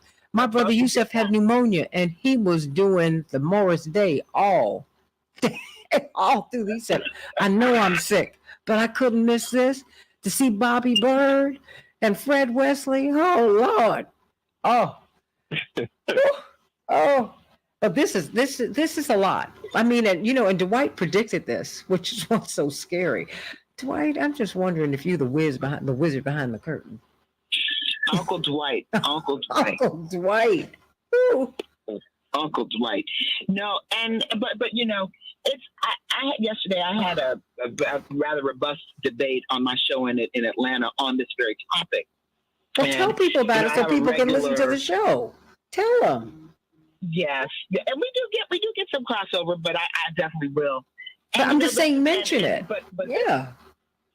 Okay, I will. Well, this person calls in, regularly on any social justice issue because she makes it very clear she's a Trumper. She, and she's always challenging every action that the Biden administration does, the Democrats do. She's very, very, very, very vocal. And I will say this about how the Republicans and how their media is organized. They ensure that they have media people all over in markets to bring about their position, to be advocates of their position, no matter how different the position of the guests are. They don't care. They just want to be heard. They're listening all the time. That's why I told you people need to be listening to everybody all the time and put your 2 cents in. Because trust me. Hi, Miss Jackson. We have 2 minutes till air. We have how many minutes? 2. All right. Just shy of 2. Everybody call us at 773-763-9278. What you thinking? I'm sorry, CK. We're 2 minutes. And remember, CK, you're out at 57, so I can get us out at 58, okay? Yes. Okay. Yes, got it. But what were you saying, CK? Go on. No, just about how vocal, that was a very, very spirited debate yesterday. Spirited? About, spirited that way, because we're on the air, so it's got to be spirited. It's got to be above board. It's got to be there's got to be appropriate language and no disrespect relative to all the investigations and what Bonnie Willis is doing relative to President Trump and how, the Secretary of State was just, set up and all this kind of stuff. So it is with Biden, these back in a minute. Classified documents that Biden held on to are going to cause a big issue, a big hot mess across the board. CK, but it's not going to affect hold on, Willis. hon. We do have 2 callers, okay? Okay, so I want us to make sure we get them in. CK? Is CK still there? I'm here, Santita. Okay. Of course. Hey, we have 2 callers. We want to make sure we get them in after we hear from Aaron and from Daryl. If you all could bring your comments into about 2 minutes. 30 seconds. And then we can engage, okay? Oh, shoot. Thank you.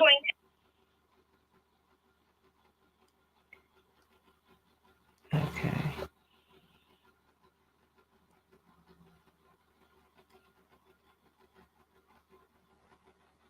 Okay, are we up yet?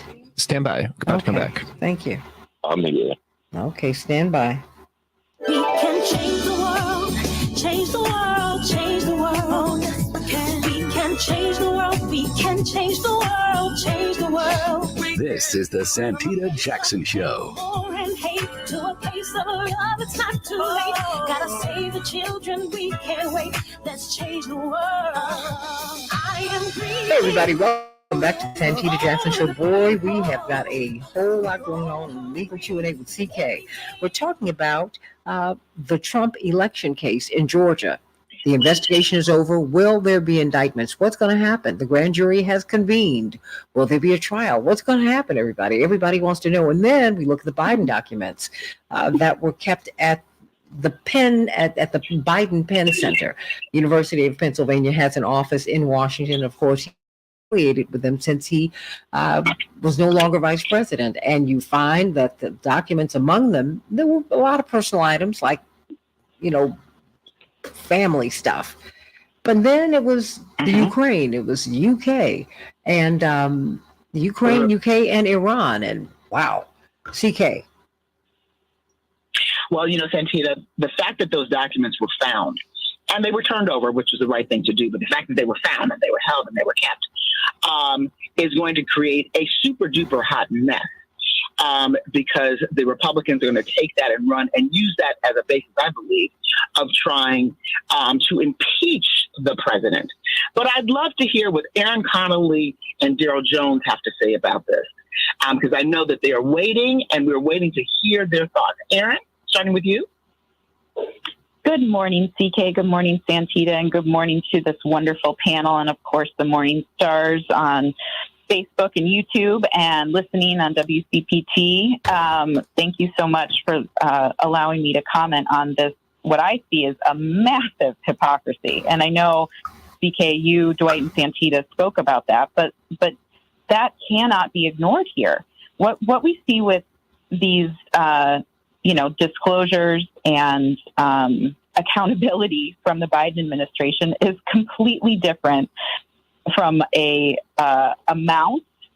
level of the amount of things that were found, the intention behind them, where they were found, what they were disclosing. And I also want to talk about the element of who they were shared with, right?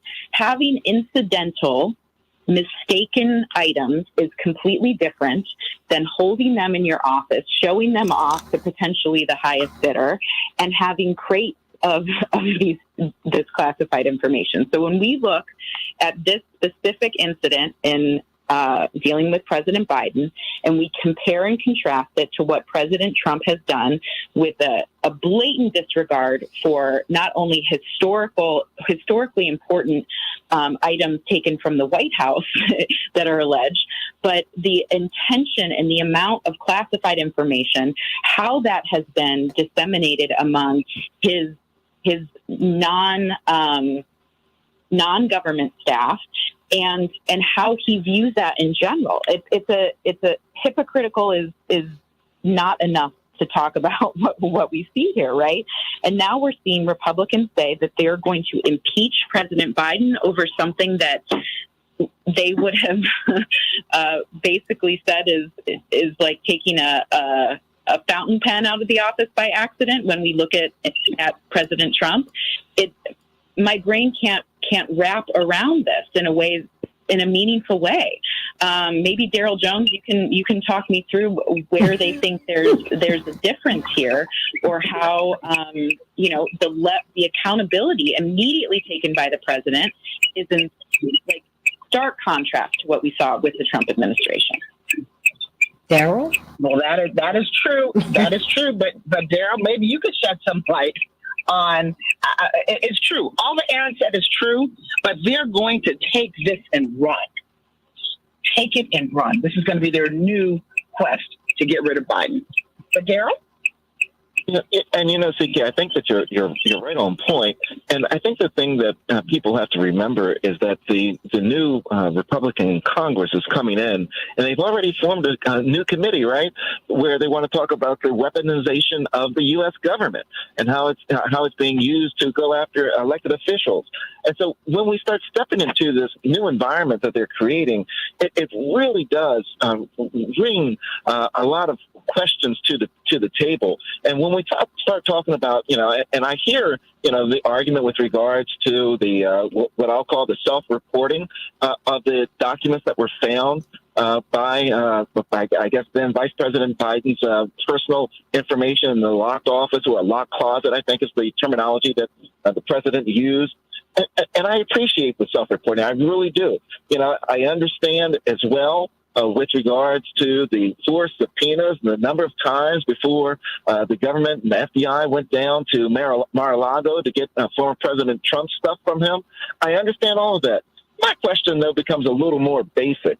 How are these documents getting released like this? How about that? And why is there no accountability with regard to where the documents are? Shouldn't they know that these documents are out and haven't been returned? I mean, that's one of the real basic questions that I think needs to be addressed. And, and I put that up there with this question.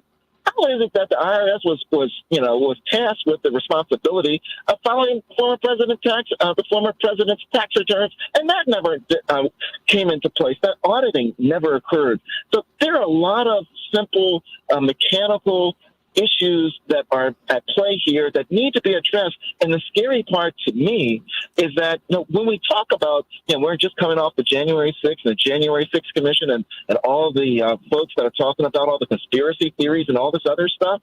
If you have a distrust of government and how it functions, and you're seeing this now play out, not just for the Republican, but also now apparently for the Democrat perhaps as well, it just seems to light that fuse and certainly give some credence to the fact of what's going on with the government, that it cannot police itself. It cannot, I think CKU said it, is having problems with accountability.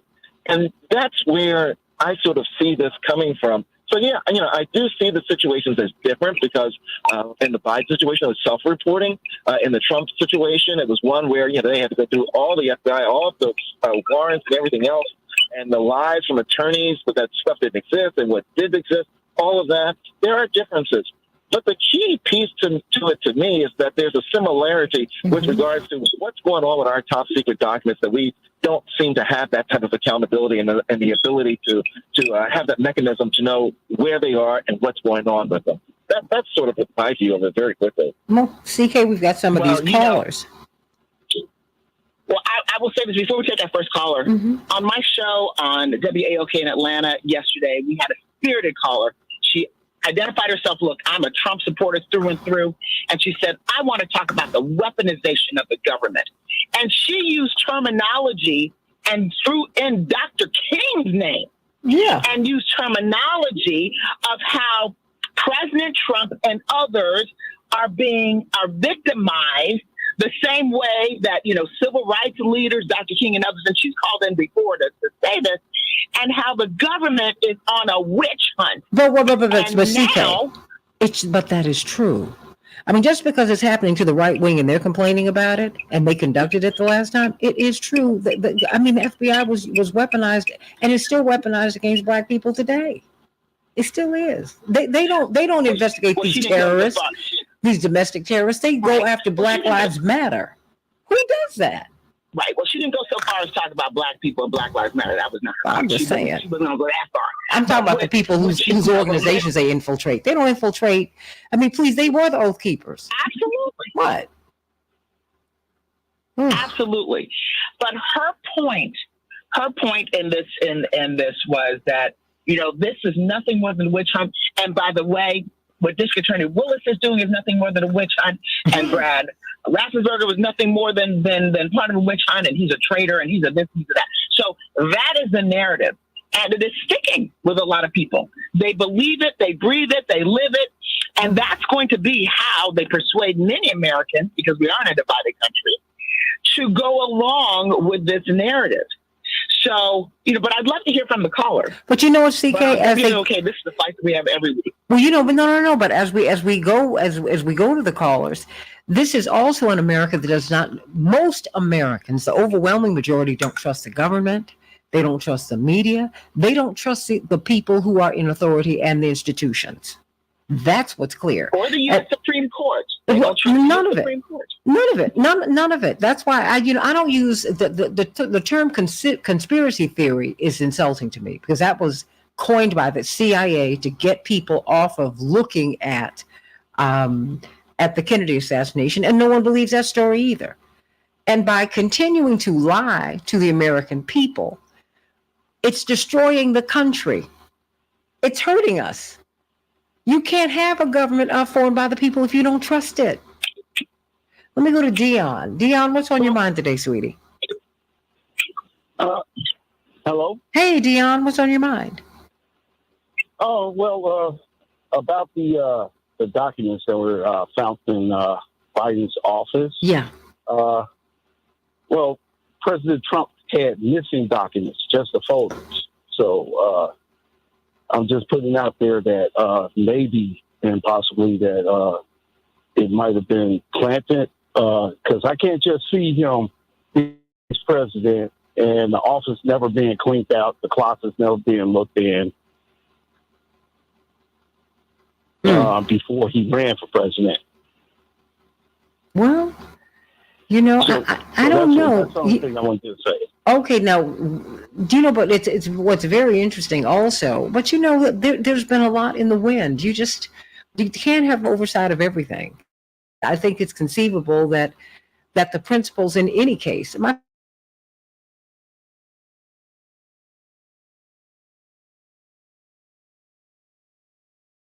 and your staff can go in can go in a different direction. But you know, you give us something to think about, Dion. Let me go to Howard. Howard, what's on your mind? Well, first of all, I stand largely with Aaron Connolly, and I'd like to point out that there are major differences between the Trump and Biden situations. First of all, there was the whole volume of documents involved. According to reports, with Biden, it's less than a dozen. Whereas with Trump, it's over 300. And as Aaron Connolly pointed out, there's a level of cooperation. Plus, there's what Barbara McQuaid pointed out, that there are 4 aggravating factors that cause the Justice Department to prosecute this type of situation, and Biden has none of them, and Trump has at least 3 out of 4. So what needs to be done is to keep pointing out these differences, because the Republicans are going to run their mouths no matter what, and it's just important to hit back harder than they throw at us. Okay, all right. Well, let me go to Robert from Wisconsin. Robert, what's on your mind today? Good morning. Good morning. I have a very different take on this. Happy New Year. I think everyone thinks that Hakeem Jeffries was a genius by holding his caucus together. I really think he had 14 missed opportunities. I think he should have worked with McCarthy and really kind of pierced the heart of this Freedom Caucus. A lot of these people were involved with January 6th and the coup attempt, and now they're sitting in Congress running committees. What we found out through this process is power protects its own. There's no accountability. So one area, if we look at Clarence Thomas, his wife Ginny Thomas, she was involved in this stuff up to her eyeballs. But because Liz Cheney was friends with the Thomases, she didn't have to testify under oath. So really what I'd like to see, and I'm unclear if the Senate still has subpoena power or not with cinema flipping, but if they do, the unfinished business would be to investigate, the members in Congress that were involved with January 6th and the lead up to it. Anyone that thinks this is over is fooling themselves. I mean, look at what just happened in Brazil with Bolsonaro trying to overthrow the government. It's Trump's playbook all over again. Lula clearly won that election, and you have Tucker Carlson on Fox News lying about it. And, this is seeming to be a global thing where we're trying to overthrow democracy. So really, I would like to see some accountability, in some of these areas. So, thanks a lot. No, you know what? I think Dwight, he's sounding a lot like you. That's exactly what I said, is that strategically what they should have done is the Democrats should have cut a deal with McCarthy, taken the radical Republicans off of the table, and he wouldn't have to give up his power nor give up those committee seats. We have to get out of these emotions and start thinking strategically. It would have been a compromise for them, but it also would have been they would have had some leverage with him, and he'd have been owing them some favors. And then he could have, it would have given him enough power and authority to neutralize that aggressive right-wing faction and not have to put them on the committees and not have to be saddled with them being in control. Had they done that, then we wouldn't run the risk of the moderates would be more in charge, and we wouldn't have all these committee hearings that we're going to run into. Mm-hmm. But what we're going to run into now, boy, is the right wing is running the party, and the insane is in charge of the asylum. That is, I think that's strategic thinking. That's strategic. And I think it would have given Democrats more leverage, you're right, in this upcoming Congress. One of the things I was And I had a disagreement with one of my guests. Well, I don't know. I think he was saying that, Jonathan doesn't really understand the hostility on the Hill. I'm like, we're not new to this. We are true to this game. But what Jonathan did when he got on the floor was introduce himself to people across the aisle. He walked up to Marjorie Taylor Greene. How do you do, ma'am? I'm Jonathan Jackson, Matt Gaetz, and on and on and on and on and on and on, because you have to. I mean, nothing beats a failure but a try. You need to get to know everybody. And you saw Sheila Jackson Lee talking to Matt Gaetz while they were trying to flip those votes. I mean, these people are not just punching each other in the hallway, everybody. Let's be clear on that. It's there's a lot of hostility there, no question, but there is a lot of collegiality too. And it's politics. And in politics, you do a lot of horse trading. And I think we need to be clear on that. Dwight and CK and Daryl and Aaron. I mean, because now, like you said, we're going to reap the whirlwind. Everything is on the table. They're going to investigate everything. Everything. And I'm just wondering where this is going to go. I mean, Dwight, how do you see this working out with all of these investigations? Is the Doc say it's going to be a hot mess. It's going to be a hot mess. Because again, there's so much there. It's politics is one thing about politics. It's consistent, and with all the deals that have to be cut and all the compromises that have to be made, you can always find something in the closet. There's always a skeleton in somebody's closet, and what you're going to see with all these investigations is you're going to see a landmine. You're gonna see things that we had no idea that we thought were conspiracy. That it was a lot of reality behind it. You're gonna see them go after Fauci and what went on with these diseases and what happened in China. And we're going to be very surprised when we find out a lot of stuff we thought was crazy ain't so crazy after all. And that's why I totally agree with the guy that just called.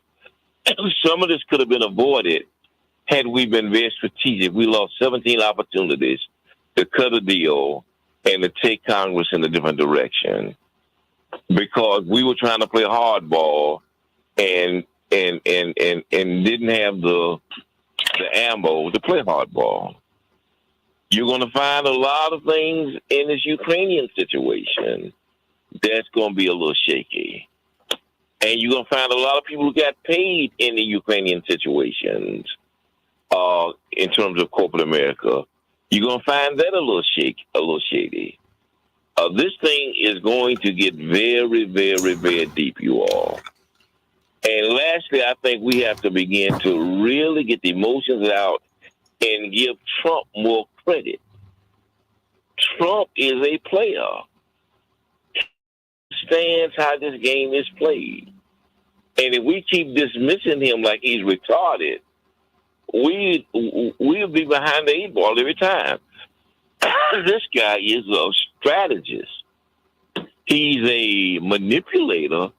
He's an egotist. He's a narcissist. But he is a strategist, and he understands how the game is played. True. CK, you said true? I said true. Uncle Dwight, true. Well, I mean, because I guess when you're in the courtroom, and I've seen you are masterful in the courtroom. You'll tell us about the judge. You'll tell us about the people on the prosecutorial team or on the defense team. You know all the pieces. I mean, but if you're really in a band, and if you're, really, really, really deep into the music, you know what the drummer's supposed to play, the guitarist, the bassist. You know what everybody's supposed to be playing, and therefore where you fit in. And I'm wondering if we are really thinking that strategically moving forward. CK, we've got about 3.5 minutes. Well, Santita, I don't know that we're thinking strategically, but I think in the moment we were thinking of, I think Congressman Jeffries was thinking of how can he maintain a position and keep his party together, which he did. At that moment, the Republicans were so splintered, were fighting so much amongst themselves. They were looking, it was just a bad look for them and a bad look for this country. But ultimately, there probably were missed opportunities, but this is where we are now. And we have to brace ourselves for, I think, a holy mess. But despite the holy mess, we still have to keep our eye on the prize and remember these members of Congress have to remember why they were elected. And it's going to be up to the people, the electorate, the folks who elected these members to hold their feet to the fire. I don't know if that's going to happen, but that's what's got to happen. Hold the members' feet to the fire and remind them of why they were elected, because all of this fighting and all these committees and all these commissions designed to bring down government are going to create a greater mess and completely destroy our democracy. We're fighting. It's already fighting. We're on the last breath to begin with, but it's going to completely destroy our democracy. And the question is going to be, what can we do? Because we got to do something. We can't sit by and just allow everything to be destroyed. So what can we do? I think people have to go back and hold their Congress people, their elected officials, feet to the fire and still push for reforms. I mean, I don't think there'll be a complete stalemate, but I think it's going to be a mess. A complete mess. Well, you know what? I think I'll go this way. I think it's going to be messy. There's no question, but I think we're going to learn a lot. You're going to learn all the things that you're going to learn a lot. You're going to learn how the sausage is made, and that is never pleasant. I've got 30 seconds for you, Aaron. 30, and 30 for you, Attorney Daryl Jones. Well, I just want to reiterate something that Dwight said. He's absolutely right that Trump and his entire organization for many years have operated like a mafia-like organization. And we can't underestimate that when we look at how the House and the Senate Republicans have governed and how they maintain their message. We also have to recognize that there was no deal to be cut by the Democrats in this House battle, that would have, I believe, created more chaos that would have been detrimental to the Democratic cause.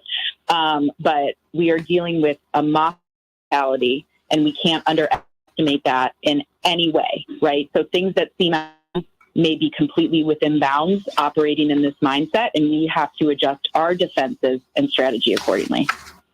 Amen to that. Daryl Jones, 30 seconds for you. And of course, you're on WOL every Tuesday at 12 noon Eastern Standard Time with Barbara Arnwine. Had to put that in. Yeah, and thank you for that, Santita. And I certainly agree with what Aaron and Uncle Dwight have laid out with regards to what's happening in this situation and in this particular moment in time. The one thing that I would just want to lift up and hold close is that we know that we see the weaponization that's coming from this House of Representatives with regards to investigations. And the one thing we want to be certain we remain faithful with and mindful of is that we're going to see eventually one branch of government, the House of Representatives, to try to use their power to gain traction in the White House race and to make bring Biden down some. And I think that's a part of what we're going to be seeing happening over these next 2 years. So let's just stay tuned. Stay tuned. Get the popcorn, CK. I got 15 seconds for you. We got to get out of here. Get the popcorn, but we still got to fight. We have to see. We have to see what's happening. Still got to fight. We got to go back to basics. And everybody on this call, from Uncle Dwight to Daryl to Santita, you to Aaron, we're all fighters in the trenches in our respective roles. And then we got to add Ben Crump too. We got to keep on fighting for accountability. Well, you know what, everybody? That's going to be the path. I want everyone to stay right here. We're going to get just a few more thoughts from this panel on the Santita Jackson Show YouTube channel. Henry, thank you for a great show. Ben Crump, Dr. Shanina Knighton, Attorney C.K. Hopper, Attorney Daryl Jones, Attorney Aaron Connolly, and Dwight McKee. You all make the show what it's supposed to be. And of course, Pastor Vicki Johnson. I'm Santita Jackson. God bless you, everybody. Stay right here on the Santita Jackson Show YouTube channel. You know you want to hear what else is going to happen here. Love you, everybody. Have a great day.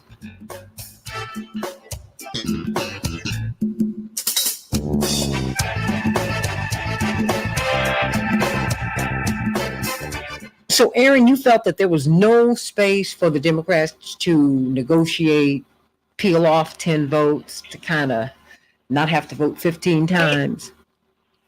I don't think so. I mean, let's look at how Mitch McConnell and how the Republicans have governed for years, right? Since we saw President Obama in office, they remain, even when they're in chaos themselves, they don't want to compromise in a position like this. And also keep in mind, let's say best case scenario, there are 10 Republicans that want to play ball. There's very little incentive for those Republicans on the first day of the new Congress to take on this monster when eventually it will be united against them. When we saw the money that Kevin McCarthy put behind the folks running against people like Liz Cheney and other folks who supported the impeachment process, those folks would be vulnerable to that, right? So politics is, above all, you got to keep your head above water. There was no incentive for those Republicans to come to Democrats in the political reality of that. So that's probably more what I'm speaking to. And I don't know if they had the time or inclination to really have the conversations necessary to move on that. But just personally and politically, it would not have been in their best interest. Well, Daryl, what say you? I mean, and what's the path forward?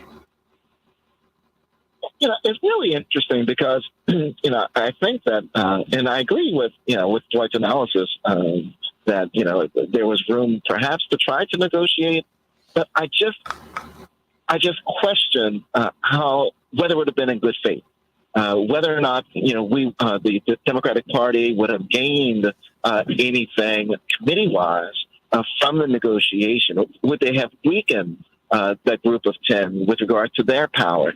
And I think, that Speaker McCarthy would have gone back to his far right once he got what he wanted. And, I just don't know that there would have been a lot to have been gained by the Democratic Party, and that, they end up saying that you were played, that you were pumped. We got our speaker, and we didn't have to give all this up, and now we're going back to the far right because we're not going to compromise. So that would be the concern there. And, at this point, in terms of the approach, I can tell you from the voting rights perspective, we're going to the states, and we're going to be focusing on the individual states, trying to put in place blocks of rights to try to protect access to voting for people across the country. And we're not going to give up on the federal side of it, but our focus really is going to be on the individual states at this point. Well, Dwight, your thoughts? I only got two words to say. Roy Cohn is not Roy Rogers. Roy Cohn. No trigger. Roy Cohn. Yeah. It's not Roy Rogers. Roy Cohn. I hear that cowpoke music in the background. Yeah. I see that French shirt. Roy Cohn. That hat. Them chaps. Trump's mentor. He was the lawyer for the mafia. Yeah. This guy thinks like a mafioso. Right. We have to understand what we're dealing with. His mentor was the lawyer for the mafia. So what does that mean, Dwight? What does that mean? So he thinks like a mafia boss. And if we're going to fight against him, we have to understand what his thought process is. And readjust. And if we I think. And make, that's correct. And if we keep confusing Roy Rogers with Roy Cohn, we will never never get it. No, keep saying. No. We saying how old Silver and it ain't that kind of party. No, it ain't that kind of party. I'm laughing to keep crying because the situation is so messy, but you have given, I have a very, very... Girl, very, I saw very old stuffed trigger, and I just, I can't hold it together. But that has given me the ammunition to go ahead and fight my battles today. I have to tell you, just not worry about it. I'm going to have to. Oh my gosh. I'm like, well, you know what? I think that we do forget, though. We do forget that is, but also, and we forget just how much like the mafia politics is. Someone told my father, pardon me, you don't belong in politics. And he and my mother said, well, why? She said, because you are not willing to pull the trigger, Reverend. And in this game, you must be willing to do that. It's a different kind of game. It's a different kind of horse trading. You got to be willing to give up something that's precious to you to get something more precious to you. There's just, and I think that not understanding what's really going on here. As there are a lot of moving pieces here. A lot of moving pieces. We've been talking about Ukraine since the Obama presidency. Most people don't even know where Ukraine is. And all these people are running to do business over there. I'm like, I'm in the wrong line of work. But what is going on over there? Why is it so important strategically, geopolitically? What is the deal? There's just a lot going on. And then out of all the papers you find those in the closet. I think these people are going to dig and dig and dig and dig. And like John Nichols said yesterday, oh no, this is of consequence. Will they take political advantage? Of course they will. Do I like it? Nope. But is that the price you pay? Yep. And I think we just, need to be honest about what we're looking at. And I think, Dwight, you are right. Take the emotion out of it. That is what's hurting us. We are so emotional about all of this. And I'm like, we are missing the bigger point. The bigger points. Dwight, anybody? TT, you come to the breakfast? I'm trying to be there. I'm in Florida right now, and I'm supposed to be in Florida on a trial, but I will. I'm trying to be there for breakfast. I hope I get a chance to see you there. I want to talk to you. Absolutely. And, Santita, I meant to mention that the television series of the Know Your Rights with CK the first series is going to air on January 23rd. I will pass on all the information. Thank you. I'm like, would you hurry up and get it to us, please? I know. I will. They just sent me that yesterday. Oh, okay. And I was looking at the, when you look at the final footage, you I wish I had said that. Ooh, well, I'm not Don't looking do that. this way and all that, but I'm good with it. Yeah, well, you have to be. I'm a trial lawyer, and so as a trial lawyer, when I go back and look at my work, when you win, whether you win a case or whether you lose a case, you always have to go back because you want to be better every time. So it's that trial lawyer in me that does that. But I put it into God's hands, and it will take its own course. But Dwight McKee, I will look forward to chatting with you. Well, I'm not saying don't look at yourself. I'm saying at some point that's already over. Look at how you can improve and keep it moving. You see what I mean? Well, that's what it is. That's all. That's what it is. I did it. I took notes for the future. Yeah. Because I do that as a trial lawyer. Yeah. So I have jury consultants that have worked with me over 2 decades on how I present to the jury. And what they did is they took what I have. The best jury consultants take who you are and just gave me little pointers here and there. So it's the same drill. The same drill. Okay, absolutely. I mean, you always listen to your concert after you've sung it.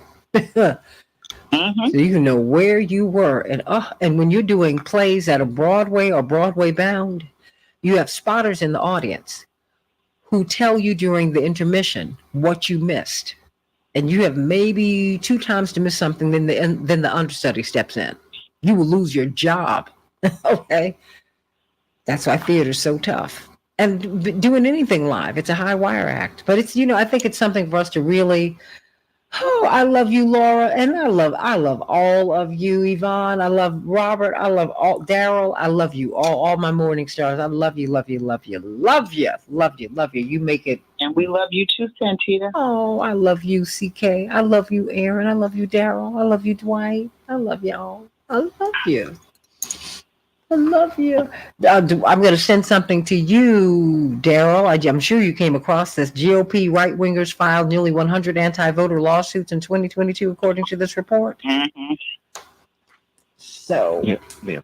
Well, I know he's all over that. But I pulled it and I thought about you. I said, oh. And then somebody else called, and that was that. So, but everyone, does anyone have anything else they'd like to add before we go? Nothing? Okay. No. Well, then that's it. Well, go on. Let me go on and call my parents to see how they're doing this morning. And I love you all. And I will I'll probably talk to you tomorrow because there's just so much going on every day. Sounds great. Oh, hope to see you all on Monday. Oh, absolutely. All Yay. right. Love you, everybody. Thank you. Okay. Bye-bye. God bless.